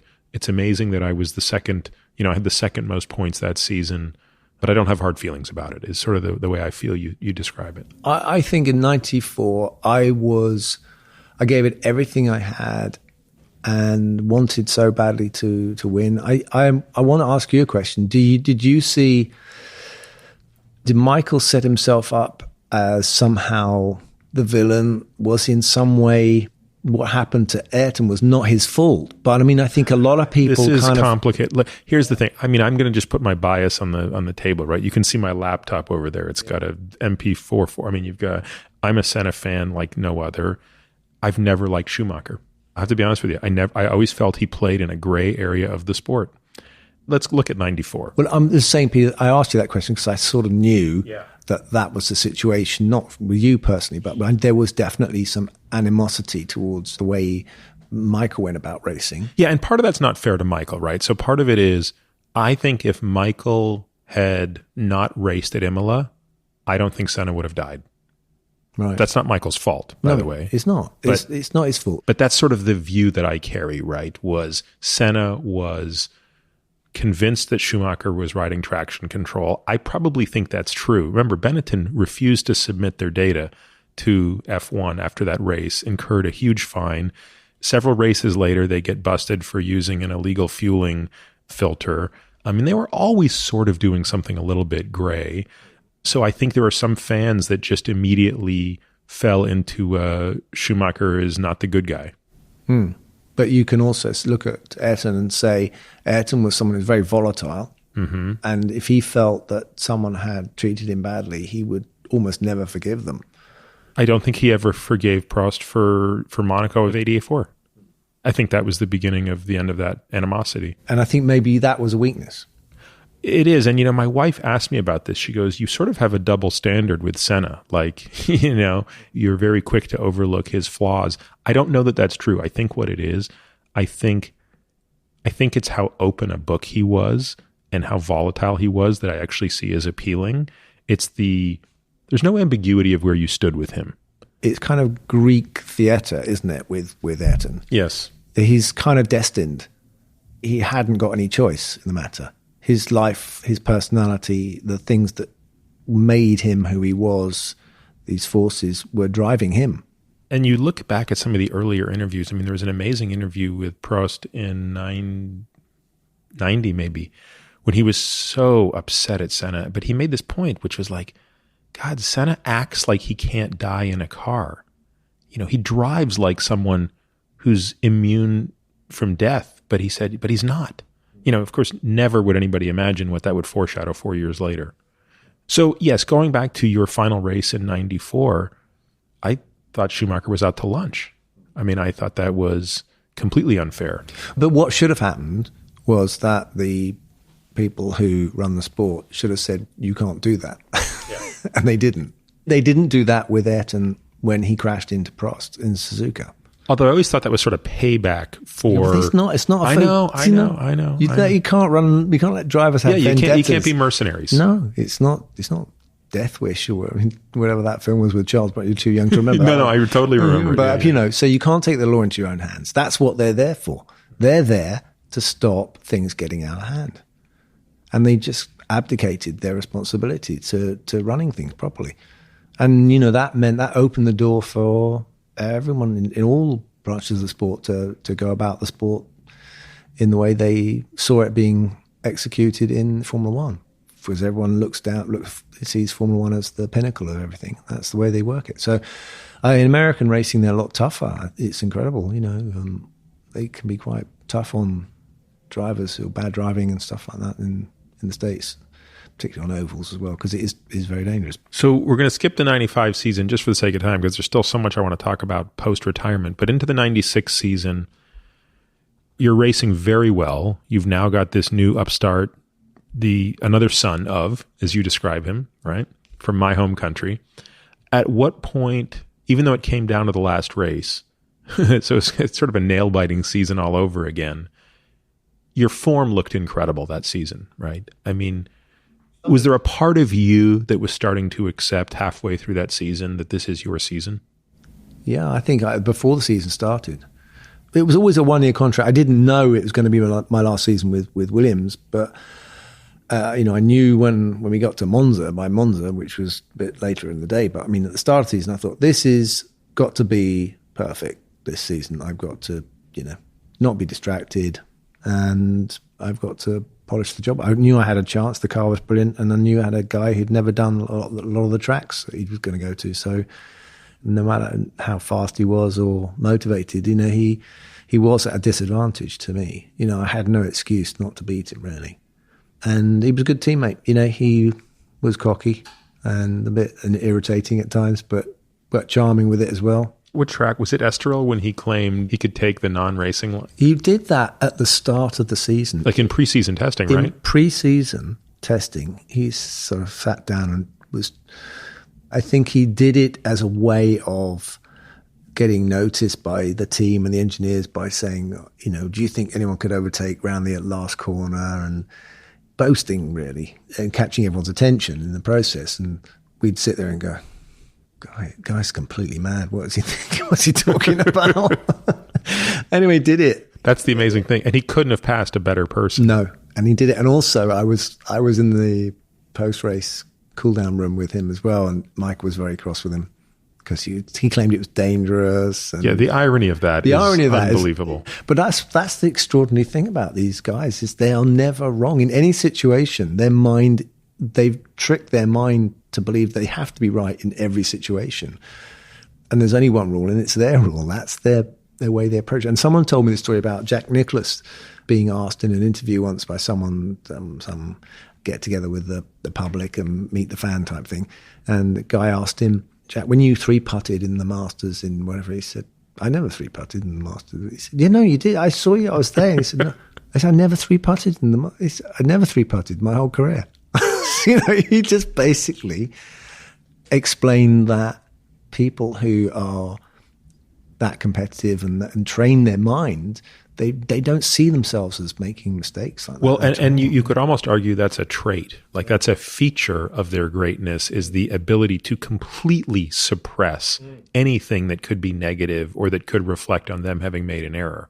Now, I've always found that interesting because you take the opposite, like you're someone that comes in with a totally different personality, which is highly willing to accept, oh my God, what did I make a mistake here? How can I learn from this? Which tactically may be a mistake. Well, that's the point I'm going to make is the evidence would suggest both phenotypes can produce success. So I don't know that it's necessary that one has to be blind to their mistakes to be successful. In fact, I would argue that that's a harder way to live your life, isn't it? I would say that Alain Prost was self-critical, openly self-critical and willing to accept a little bit of his fallibilities maybe. And I think that in studies with sports psychologists, they have identified the people who are the best people are more self-critical of themselves, so that actually they see themselves as a work in progress and they're always trying to improve. Whereas the ones that have a problem are the ones that feel they've got it all and they don't need it. They've got nothing else to learn. And it's a kind of harder position and it's easier to fracture. And you have to say in some cases when Michael was racing and things weren't going well, he fell apart. It didn't compute, I think, in some cases. And I think he showed a certain fragility, but most of the time he was so strong as a competitor that, his confidence was what gave him also some power over everyone else. When that season ends, you take a Concorde over to New York. You end up on Letterman. Well, they put they said, "Do we want you on the show?" And they put off. Yeah. I didn't choose to go Concorde, but he was there. Yeah. Well, it's kind of amazing. It would be only a few years, 3 years later, 4 years later, that plane would be grounded, never fly again. So you kind of got this surprise from Letterman when you were on your sort of victory lap, so to speak, right? Because he pulled out a picture of your dad. Which again was done in good spirits. It was done as a way to basically make a point, which was you were the first person to ever win a Formula One championship as the son of another Formula One champion. Yeah. And I don't think at that point in your career, by the way, anybody would say, well, of course, once you're the son of a champion, it's easier for you. I mean, if anything, by that point you had established you didn't have a single break your way in terms of being the son of Graham Hill. In fact, I think even Letterman riffed you about it a little bit that you lost your seat. It didn't help me keep my Williams drive, no. Yeah. I don't think Frank saw any benefit in that, just having a son of around the place. So, no, I don't know. I don't know whether nobody can answer that one. I mean, is it easier? Is it less easy? I don't know. A lot of the guys whose dad didn't have successful careers, they went on to be successful racing drivers. There's lots of sons of out there. Did you think about it when Josh was racing? Yeah, I did. I thought it must be difficult for him. It must be difficult because he can't just go racing and be treated like everyone knew that this was someone who could potentially be a third generation world champion. No pressure, son. I think that Josh was very mature and could cope with that, but nevertheless, it's a factor, and you kind of don't know how to deal with it. I don't know how you can't ignore it. You don't want to keep banging on about it, but it's there all the time. It's just a fact of life, and you're going to go, well, that's it. That's now we've got to get back to the racing, and actually the only thing that really makes any difference, and only thing that people really care about is where do you finish. So the next year, 97, you're in the Arrows car. And then you spend the last 2 years with Eddie Jordan, right? Yeah, yeah. You managed to win a race in the Jordan car, right? Yeah. Was it Hungary? No, it was Spa. It was Spa. Yeah. So your last win was at Spa. Yeah. Epic circuit. Yeah. But I knew when I won that, I couldn't do that again. That was a 2-hour race in the wet. I'm 38 years old, and it was exhausting. Mentally, physically, it was really tough. And I think if I'm finding this difficult now, I just, What did you decide at the end of 98 to come back for another year? What did you have left to prove at that point? Well, I had a 2-year contract, so I thought the car was getting better, and I just, at the end of 89, why would I come back? Yeah. I know you had a 2-year contract, but I mean, contracts aside, did you still have... you can't, it's very difficult to just give up. It's very difficult to go, okay, well, I've not had a good weekend, or a good season. I found it quite hard, but I'm still fittish, youngish, and I still think there's a chance. And so that part of you overrides the one that can be utterly, brutally objective and say, you should stop now. And so I got halfway through 99 and thought, I can't carry on with this. I've got to stop, got to get out. And I wanted to stop at the British Grand Prix, but Eddie Jordan had got someone else signed up and made a commitment to someone to get me out of the car. And I just thought, well, I don't want to leave it on I like at least to go out, saying thank you to everyone and finish my career where I started at Silverstone and British Grand Prix and everything. Can you see your way to just letting me do that? And that was, then suddenly it got all complicated, and suddenly I got locked into doing the whole rest of the season. So let's go to the very last race, your last race as an F1 driver, 1999, Suzuka, right? Yeah. So by that point, it had gone wrong in the race somewhere, and I just thought, I'm a lap down. I had to come in for a front wing. We got no chance. We're way out the points. It's just, and I just thought, right now, a wheel could fall off. I could hit a barrier and kill myself, and then it would all been stupid, wouldn't it? Why risk it? So I came in. And what did you say? That's it. I'm finished. What did they say? They were, what's wrong with the car? Nothing. I mean, it's a lot like Niki Lauda in 75, 76, right? Yeah, they're not happy with you if you retire a car, but screw them. Sorry. They don't understand. You are putting your life at risk and affecting potentially, your family and all that stuff. And there are times when it doesn't matter. This was really a crescendo for you, right? It's your last race, but it was the moment when you finally sort of said, wait a minute, like I am now secure enough in my skin. I'm a Formula One world champion.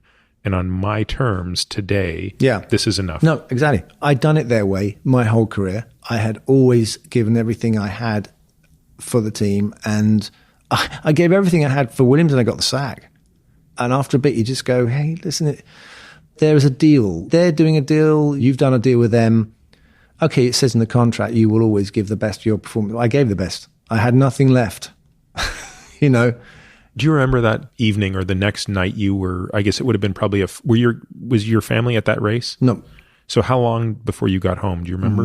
Let's say 2 days maybe? Yeah, maybe, yeah.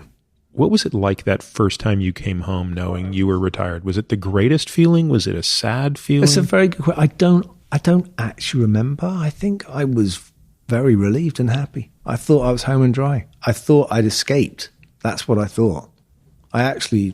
All of those things came home to roost. The things you put back behind you, those fears and whatever worries that imaginings that you have, you kind of go, well, you can stay there for a bit. And then when you step out of the car, you just think, I made it through in one piece. It's like getting to the top of the Mount El Capitan, and actually the worrying thing is whether you come back and do something dangerous again. You have to kind of, so I stopped racing. I thought, right, that's it. I'm not going anywhere near anything dangerous for as long as I can, I'm still relatively sane about things like that. I did do karting when Josh was karting. I got back got pumped up again and started racing a few guys, but took a few risks there. But generally I've been quite good. But this is kind of interesting, right? I mean, there are a lot of people when they leave the peak of their profession, their identity is so wrapped up in that thing. And again, this could be being the F1 driver, this could be being the big shot lawyer, the big shot doctor, but I see this pattern all the time, which is people that have this inability to go from being at the apex to living, quote unquote, the normal life.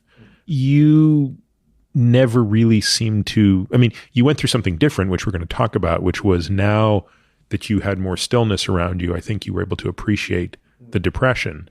You were able to go back and confront some of the tragedy of your life that I don't think had been fully processed.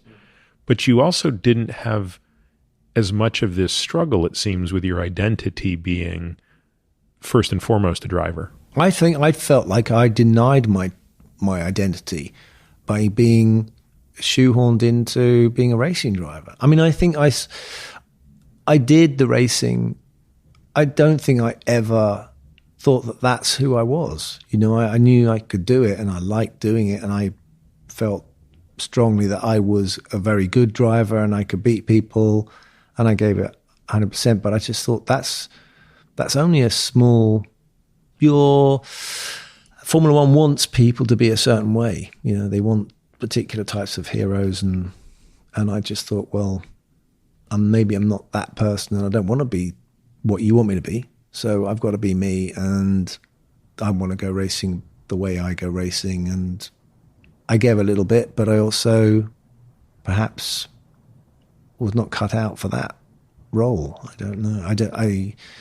Have any of the younger drivers ever come to you as they're entering the twilight of their career and asked for advice or just wanted to talk about that transition? Not one.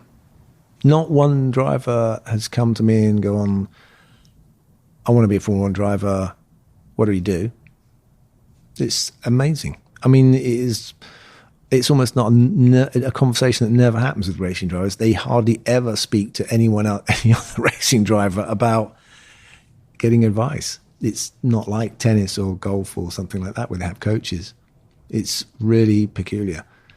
I was lucky I had my dad. You know, I had my dad when I was younger, so I kind of gleaned quite a lot of knowledge from him, but maybe it wasn't clarified because I was only very young. But I did ask drivers occasionally for a bit of advice. Got some help from James Hunt once. He just said, I think you're doing a good job.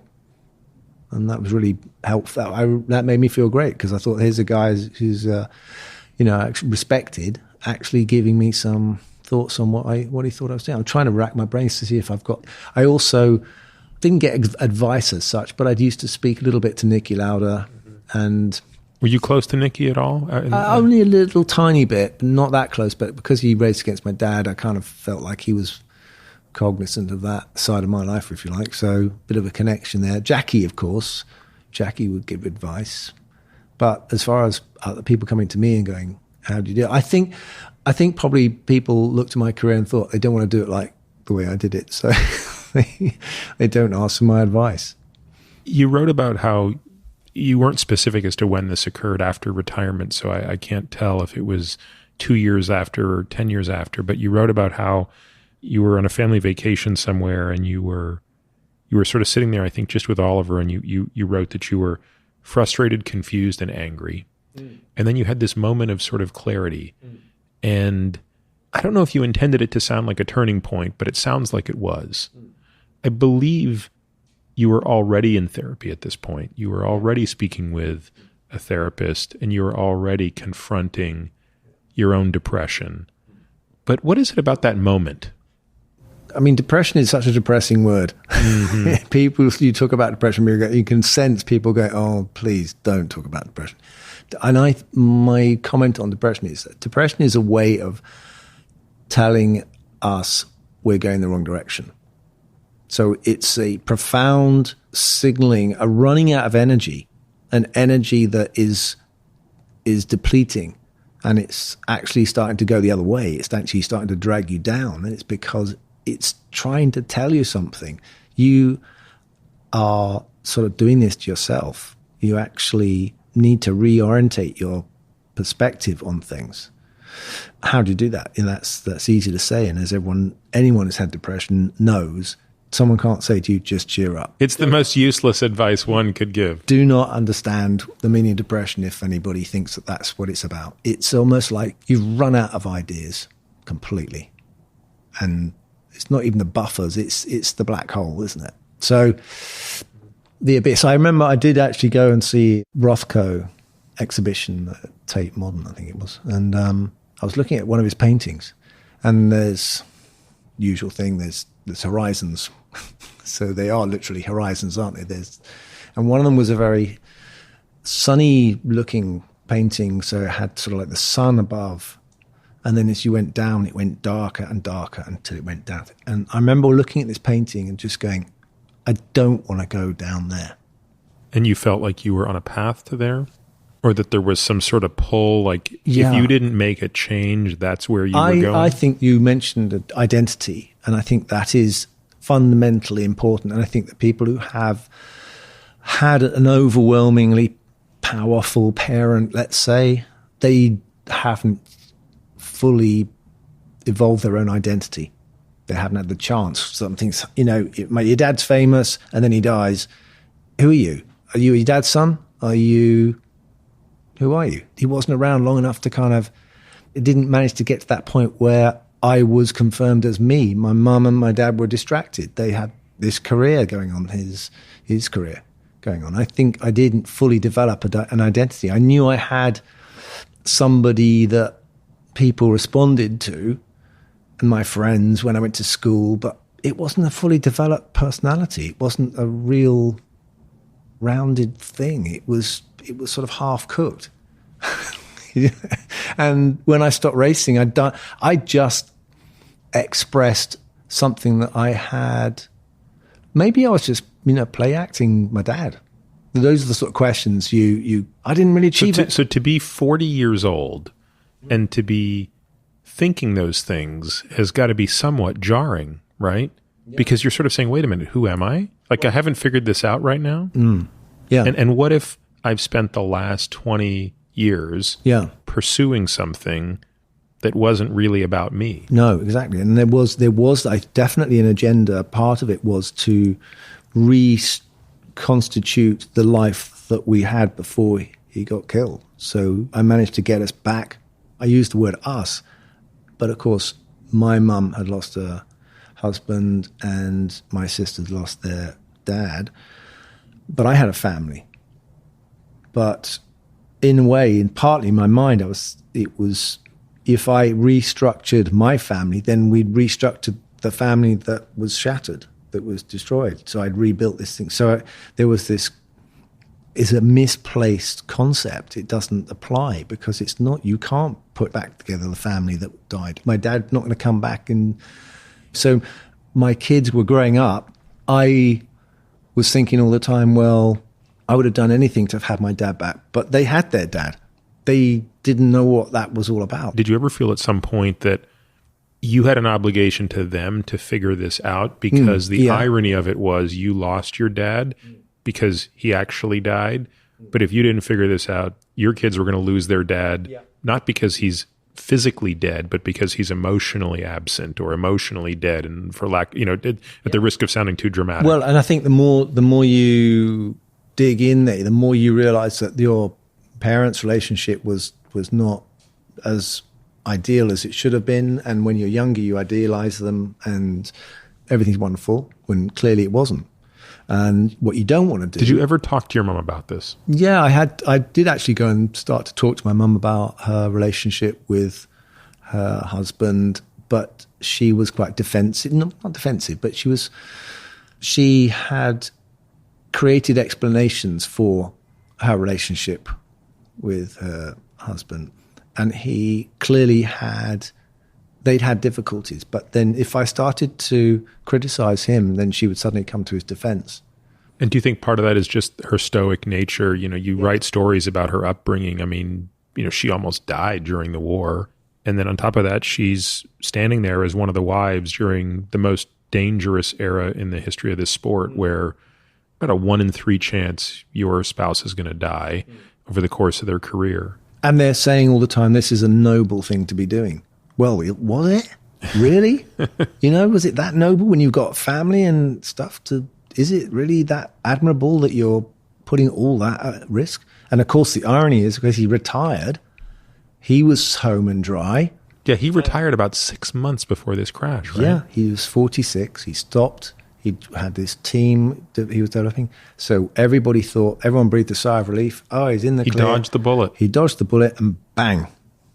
6 months later, it got even worse than anyone could have imagined. It wasn't just him. It was his young protege driver, team designer, team principal, the chief mechanic, engineer, all gone in one big catastrophic bomb.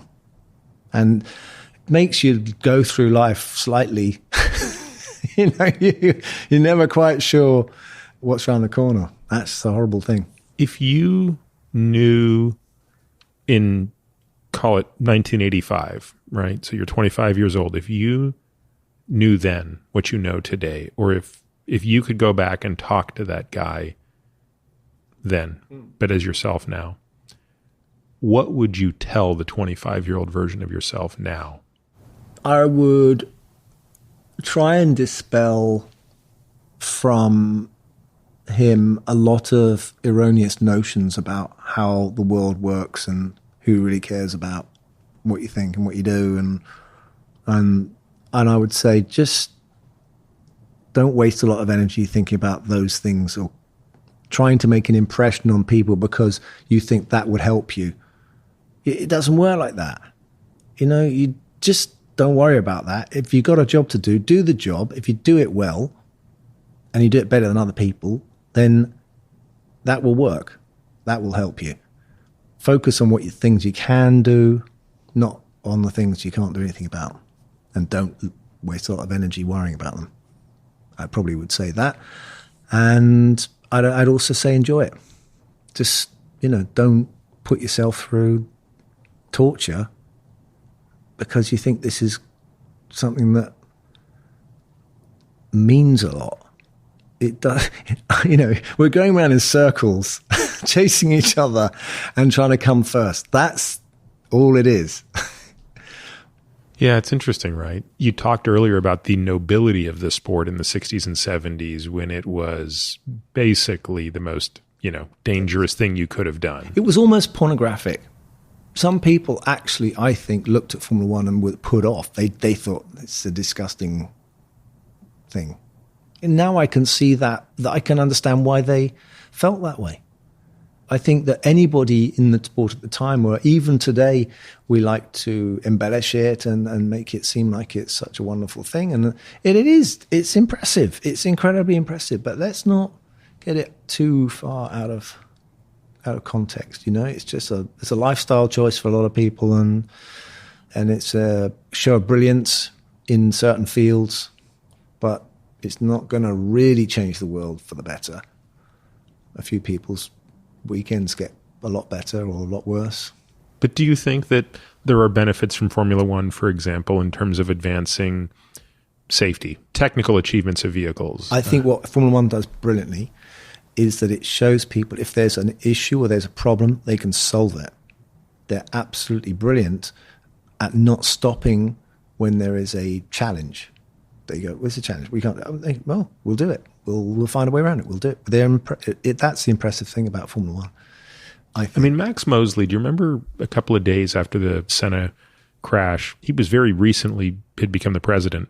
But I remember this press conference, and he said, I think very aptly, the question isn't why did Senna crash, although that's all anybody wanted to talk about. The question is, why did he die? Because the reality of it is, if you took 100 drivers in the exact same crash, 99 of them probably would have lived. It was a very fluky death. Fluky. And also the thing to consider is that, just to explain to people who didn't understand, there was a part of the suspension that penetrated his crash helmet, and the force needed to do that wasn't that great. If he'd crashed at a very slow speed and the suspension had happened to come back, and we've all been in crashes like that. Guys, we've all crashed. Even in Formula Ford, you've got suspension arms and wheels flying all over the place. You don't have to be going that fast. Can you imagine just throwing a wheel at you at 20 miles an hour, it's going to go through your head.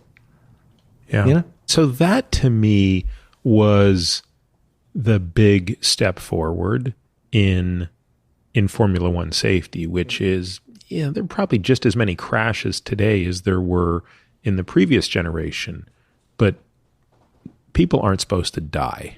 There's an amazing place where Formula One really did step up and I think made that difference. So I don't know. I think But then we're back into that loop of when you take away the risk, do we appreciate the skill and the competitiveness? So do you think the pendulum has swung too far today? You know,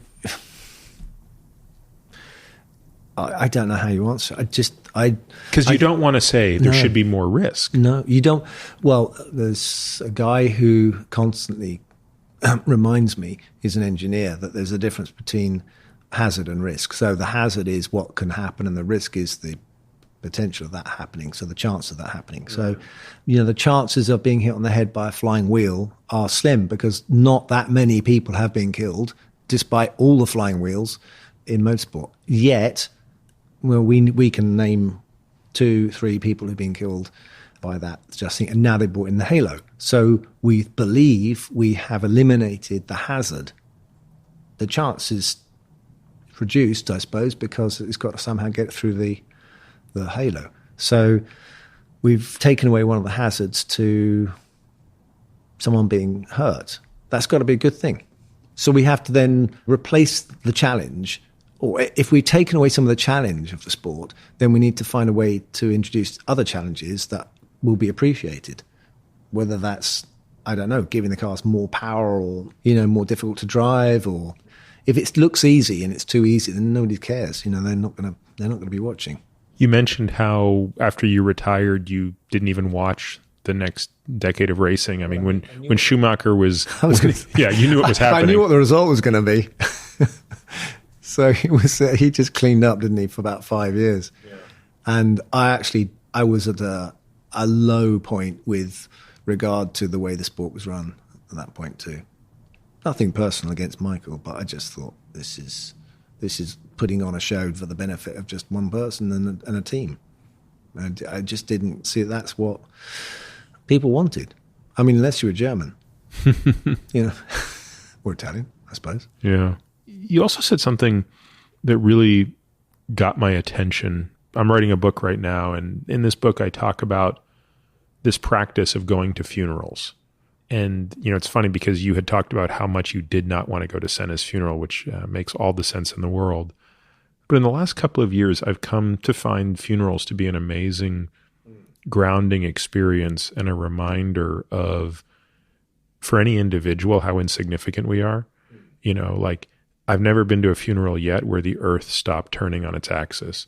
So that gives me pretty good confidence that there is no one of us who's so special or so relevant that somehow our departure from this planet will change the rotational force of the earth. It'll change it for us. Exactly. Only for us. Yeah. Right? And more importantly, to be a little less glib about it, it focuses you on sort of what matters, because it's what people are talking about at the funeral that probably matters more. They tend to talk more about the type of person you were than what your achievements were. It's much more about maybe what kind of a mother you were than what kind of a lawyer you were. And I couldn't help but notice this line in your book that is literally it's one sentence and it almost goes unnoticed, which is that you found yourself reading obituaries a lot. And not of anyone famous, of people you didn't know. Yeah. Tell me a little bit more about that. That comes back a little bit to what I was saying about applauding and celebrating people in public eye who've done stuff. And you read other lives of people I'd never heard of, but maybe in their own career and their own field, they're well known. But you see, it's unbelievable the kind of lives people have and the things they do. Modest people do extraordinary things. There was a guy who was a kind of diplomat who managed to stop a revolution just by going up and standing in front of the guy who was leading them. Just some insignificant, apparently looking guy would do something extraordinary, or woman, and it's those stories which I think are profoundly moving, because you don't know who these people are. They're out there now. and you might meet them and you don't know what they're capable of doing in an extraordinary situation. They could be the people who suddenly do something really, you might have just passed them by every day of their lives. People have dismissed them as being ineffectual, and they'll do something really remarkable. Now, how has that insight helped you in your journey? I think it's made me wonder whether I'm one of those people or not. I shudder to think that, that something might happen. I might have to kind of make a decision as to whether I go in a burning building or not, But there are people who do that without even batting an eyelid. You just think, just being a racing driver, is it that brave? It's like I'm enjoying what I'm doing as well, And people's capacity as well for work. I mean, some people's, they're just unbelievable what they can pull off in one lifetime. So human beings are extraordinary creatures, if that's the right word. And I like learning more and more about them. I like learning more about what we're capable of and what some people are capable of. I know I have my limitations, but I'm still in awe of people who are skilled or people who are educated in all kinds of ways and are able to make things happen as well. Some people have the amazing ability to get things done. I mean, whether it's Elon Musk or that guy who's doing the ocean cleanup thing, it's amazing. Some people just have this ability to. I'm absolutely rubbish at making anything happen. I don't know why. I try to come up with an idea and I can't seem to get it to take hold. And then probably because I doubt whether it's any worthwhile. Do you think your kids would say that you've been rubbish at being a dad? Or do you think your kids would say that, I remember one of the things you talk about, I don't think it was in this book. It might've been I don't remember, maybe it was in this book, but you talk about how upon retiring, the thing you looked forward to most was taking them to school. This idea, which again, that struck me as a little odd because I have to, we can't help but read the stories of other people and put ourselves in them. That's the nature, I think, of what we do is we are so self-centered as individuals. We always tend to extrapolate through our own lens. And there's a part of me that feels really sorry for someone to be at the pinnacle of a sport, as an example, and then have to retire. And there's a part of me that thinks, God, that must be awful. Like, at least I don't know what it's like to be great, So there's joy in mediocrity because I can't imagine what it would be like to be the best in the world at something and then to be off that stage. And I guess I was just sort of pleased for you that even though I knew, because I know how the story unfolds, that there is this huge journey you have to go through, I thought, how much better is it that at least you have these 4 kids that mean so much to you. The world can completely change with one generation. And it's all about how we nurture our children, what we advise them in and the opportunities we give to them. It would only take one generation of people who didn't want to kill anything or anyone. Isn't that kind of amazing when you think about that your children and your father are separated by only one generation, and yet there's very little in common in their experiences.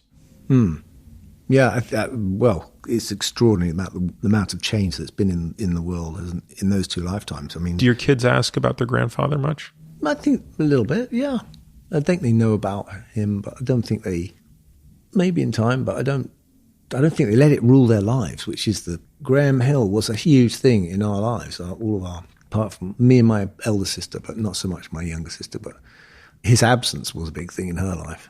But for our lives, it was all about this thing called Graham Hill, which was a kind of concept which touched everything you did. You borrow a quote from Lincoln. Did I? Yeah. Well, so I believe it was Lincoln who originally said, if you have 6 hours to chop down a tree. Was it him? You spend 4 of them sharpening your axe. Yeah. You basically paraphrase that as if you had 10 years to chop down a tree, you spend 9 of them sharpening your axe. Yeah. The way I read that is that it took a while for you to put this book together. You had to sort a lot of things out before you could write this story. That's right. I couldn't really put pen to paper before that until I felt like I knew I had a foundation or something I can, write it on, because, I was all over the place with my ideas, my thoughts about things. I used to listen to programs on Radio 4 about philosophy and mathematics, stuff that comes into your head, like Gödel's theory of incompleteness and Wittgenstein's whereof we cannot speak, thereof we must remain silent. I mean, these things are very profound. You can only have its being or nothingness, which is Sartre's argument. There either is something or there isn't.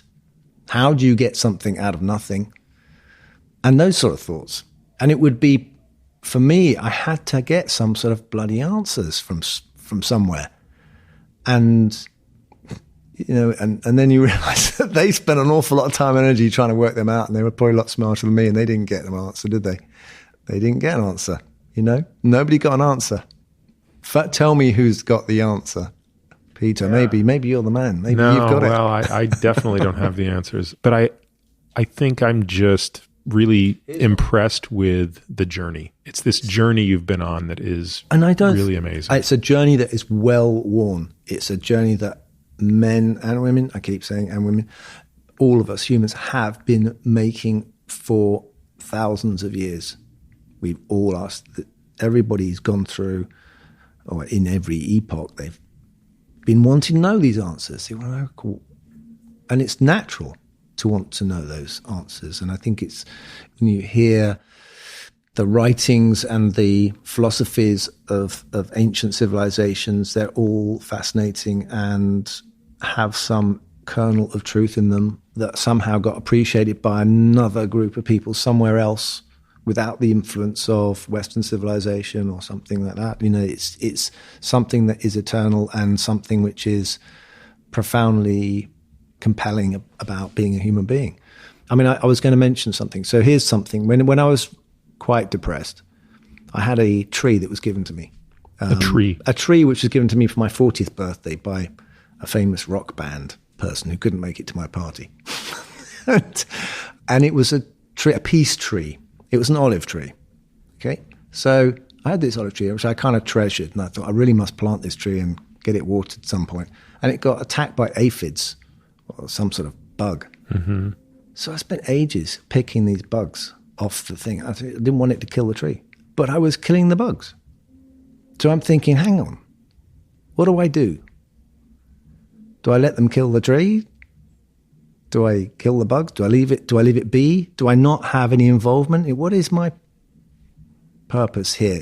What should I be doing? That's the kind of stuff that stops you in your tracks when you're heavily, in those mindsets. You kind of get caught between those unresolvable questions. Maybe I should just chuck the whole thing in the skip, but I think you're special in the sense that I don't think enough people spend time thinking about these things. I mean, I think these are the human questions, and it's really easy to just not think about them. It's really easy to live a life that is unexamined. I don't think I examine my life as closely as I can because, quite frankly, it's not comfortable. I would say, Peter, I think I don't do it as much as I used to. I actually now have got to the point where I go, I think that's an unanswerable one. I think we'll just let that one go. And actually, that it's liberating in that sense. I don't have to stop everything until I've got an answer to that. When you look at that same painting today, the painting that starts with the sun and it gets darker and darker as you go down, the painting that once made you think, I don't want to go any lower. Where do you see yourself on that painting? I'm in the sunny bit. Yeah. I don't feel like I'm going to slip into that abyss. And I think that the abyss was a complete loss of identity. I think the abyss is no identity. And I think when you have questions about your identity and you don't know who you are. And on that point, I would say what I've also realized is that identity is very much a compound of your relationship to others. And this is where I think it becomes a healing thing when you recognize that who you are is what you are to other people as well as who you want to be for yourself. Yeah. Well, that's very well said. I'm not sure I could add anything to that. Damon, I have really enjoyed this discussion. I've wanted to speak with you for such a long time, and I don't remember what the first thing was that made me reach out to Luke, who introduced us, and say, hey, if there's any chance you think Damon would be willing to speak, I'd love it if you'd make that introduction. And I wish I could remember what it was, but I read something that you wrote or saw something you said in an interview, and I thought, this is a person who is going to have a unique perspective on a human condition. I think everything that we've talked about today, I think emphasizes that, and I'm really grateful for it. And I think that I can't stress enough to people listening to this that you don't have to be a motorsport fan to enjoy your autobiography. I think it's a great story about overcoming loss. I think it's a great story about struggling with one's identity, and I think anybody that reads it's going to get something out of it special. So I thank you for writing it, because it doesn't strike me as a book that was easy to write. It was under a lot of pressure, but I think it sort of eventually unfolded. It very surprisingly to me. I think I'm a believer in things coming to fruition, and then there's the right time for things. And I do want to say thank you very much indeed for your kind words about the book and compliments. And I'm not uncomfortable in receiving your praise because it's lovely to actually recognize that it's communicating, isn't it? And I think that when someone is connecting to your communication like that, then that's very satisfying, very fulfilling. So thank you very much. My pleasure, and thank you for everything. Thanks for being here. Thanks, Peter. You can find all of this information and more at peterattiamd.com/podcast. There you'll find the show notes, readings, and links related to this episode. You can also find my blog at peterattiamd.com. Maybe the simplest thing to do is to sign up for my subjectively non-lame once-a-week email, where I'll update you on what I've been up to, the most interesting papers I've read, and all things related to longevity, science, performance, sleep, etc. On social, you can find me on Twitter, Instagram, and Facebook, all with the ID peterattiamd. But usually Twitter is the best way to reach me to share your questions and comments. Now for the obligatory disclaimer. This podcast is for general informational purposes only and does not constitute the practice of medicine, nursing, or other professional healthcare services, including the giving of medical advice. And note, no doctor-patient relationship is formed. The use of this information and the materials linked to the podcast is at the user's own risk. The content of this podcast is not intended to be a substitute for professional medical advice, diagnoses, or treatment. Users should not disregard or delay in obtaining medical advice for any medical condition they have and should seek the assistance of their healthcare professionals for any such conditions. Lastly, and perhaps most importantly, I take conflicts of interest very seriously. For all of my disclosures, the companies I invest in and/or advise, please visit peterattiamd.com/about.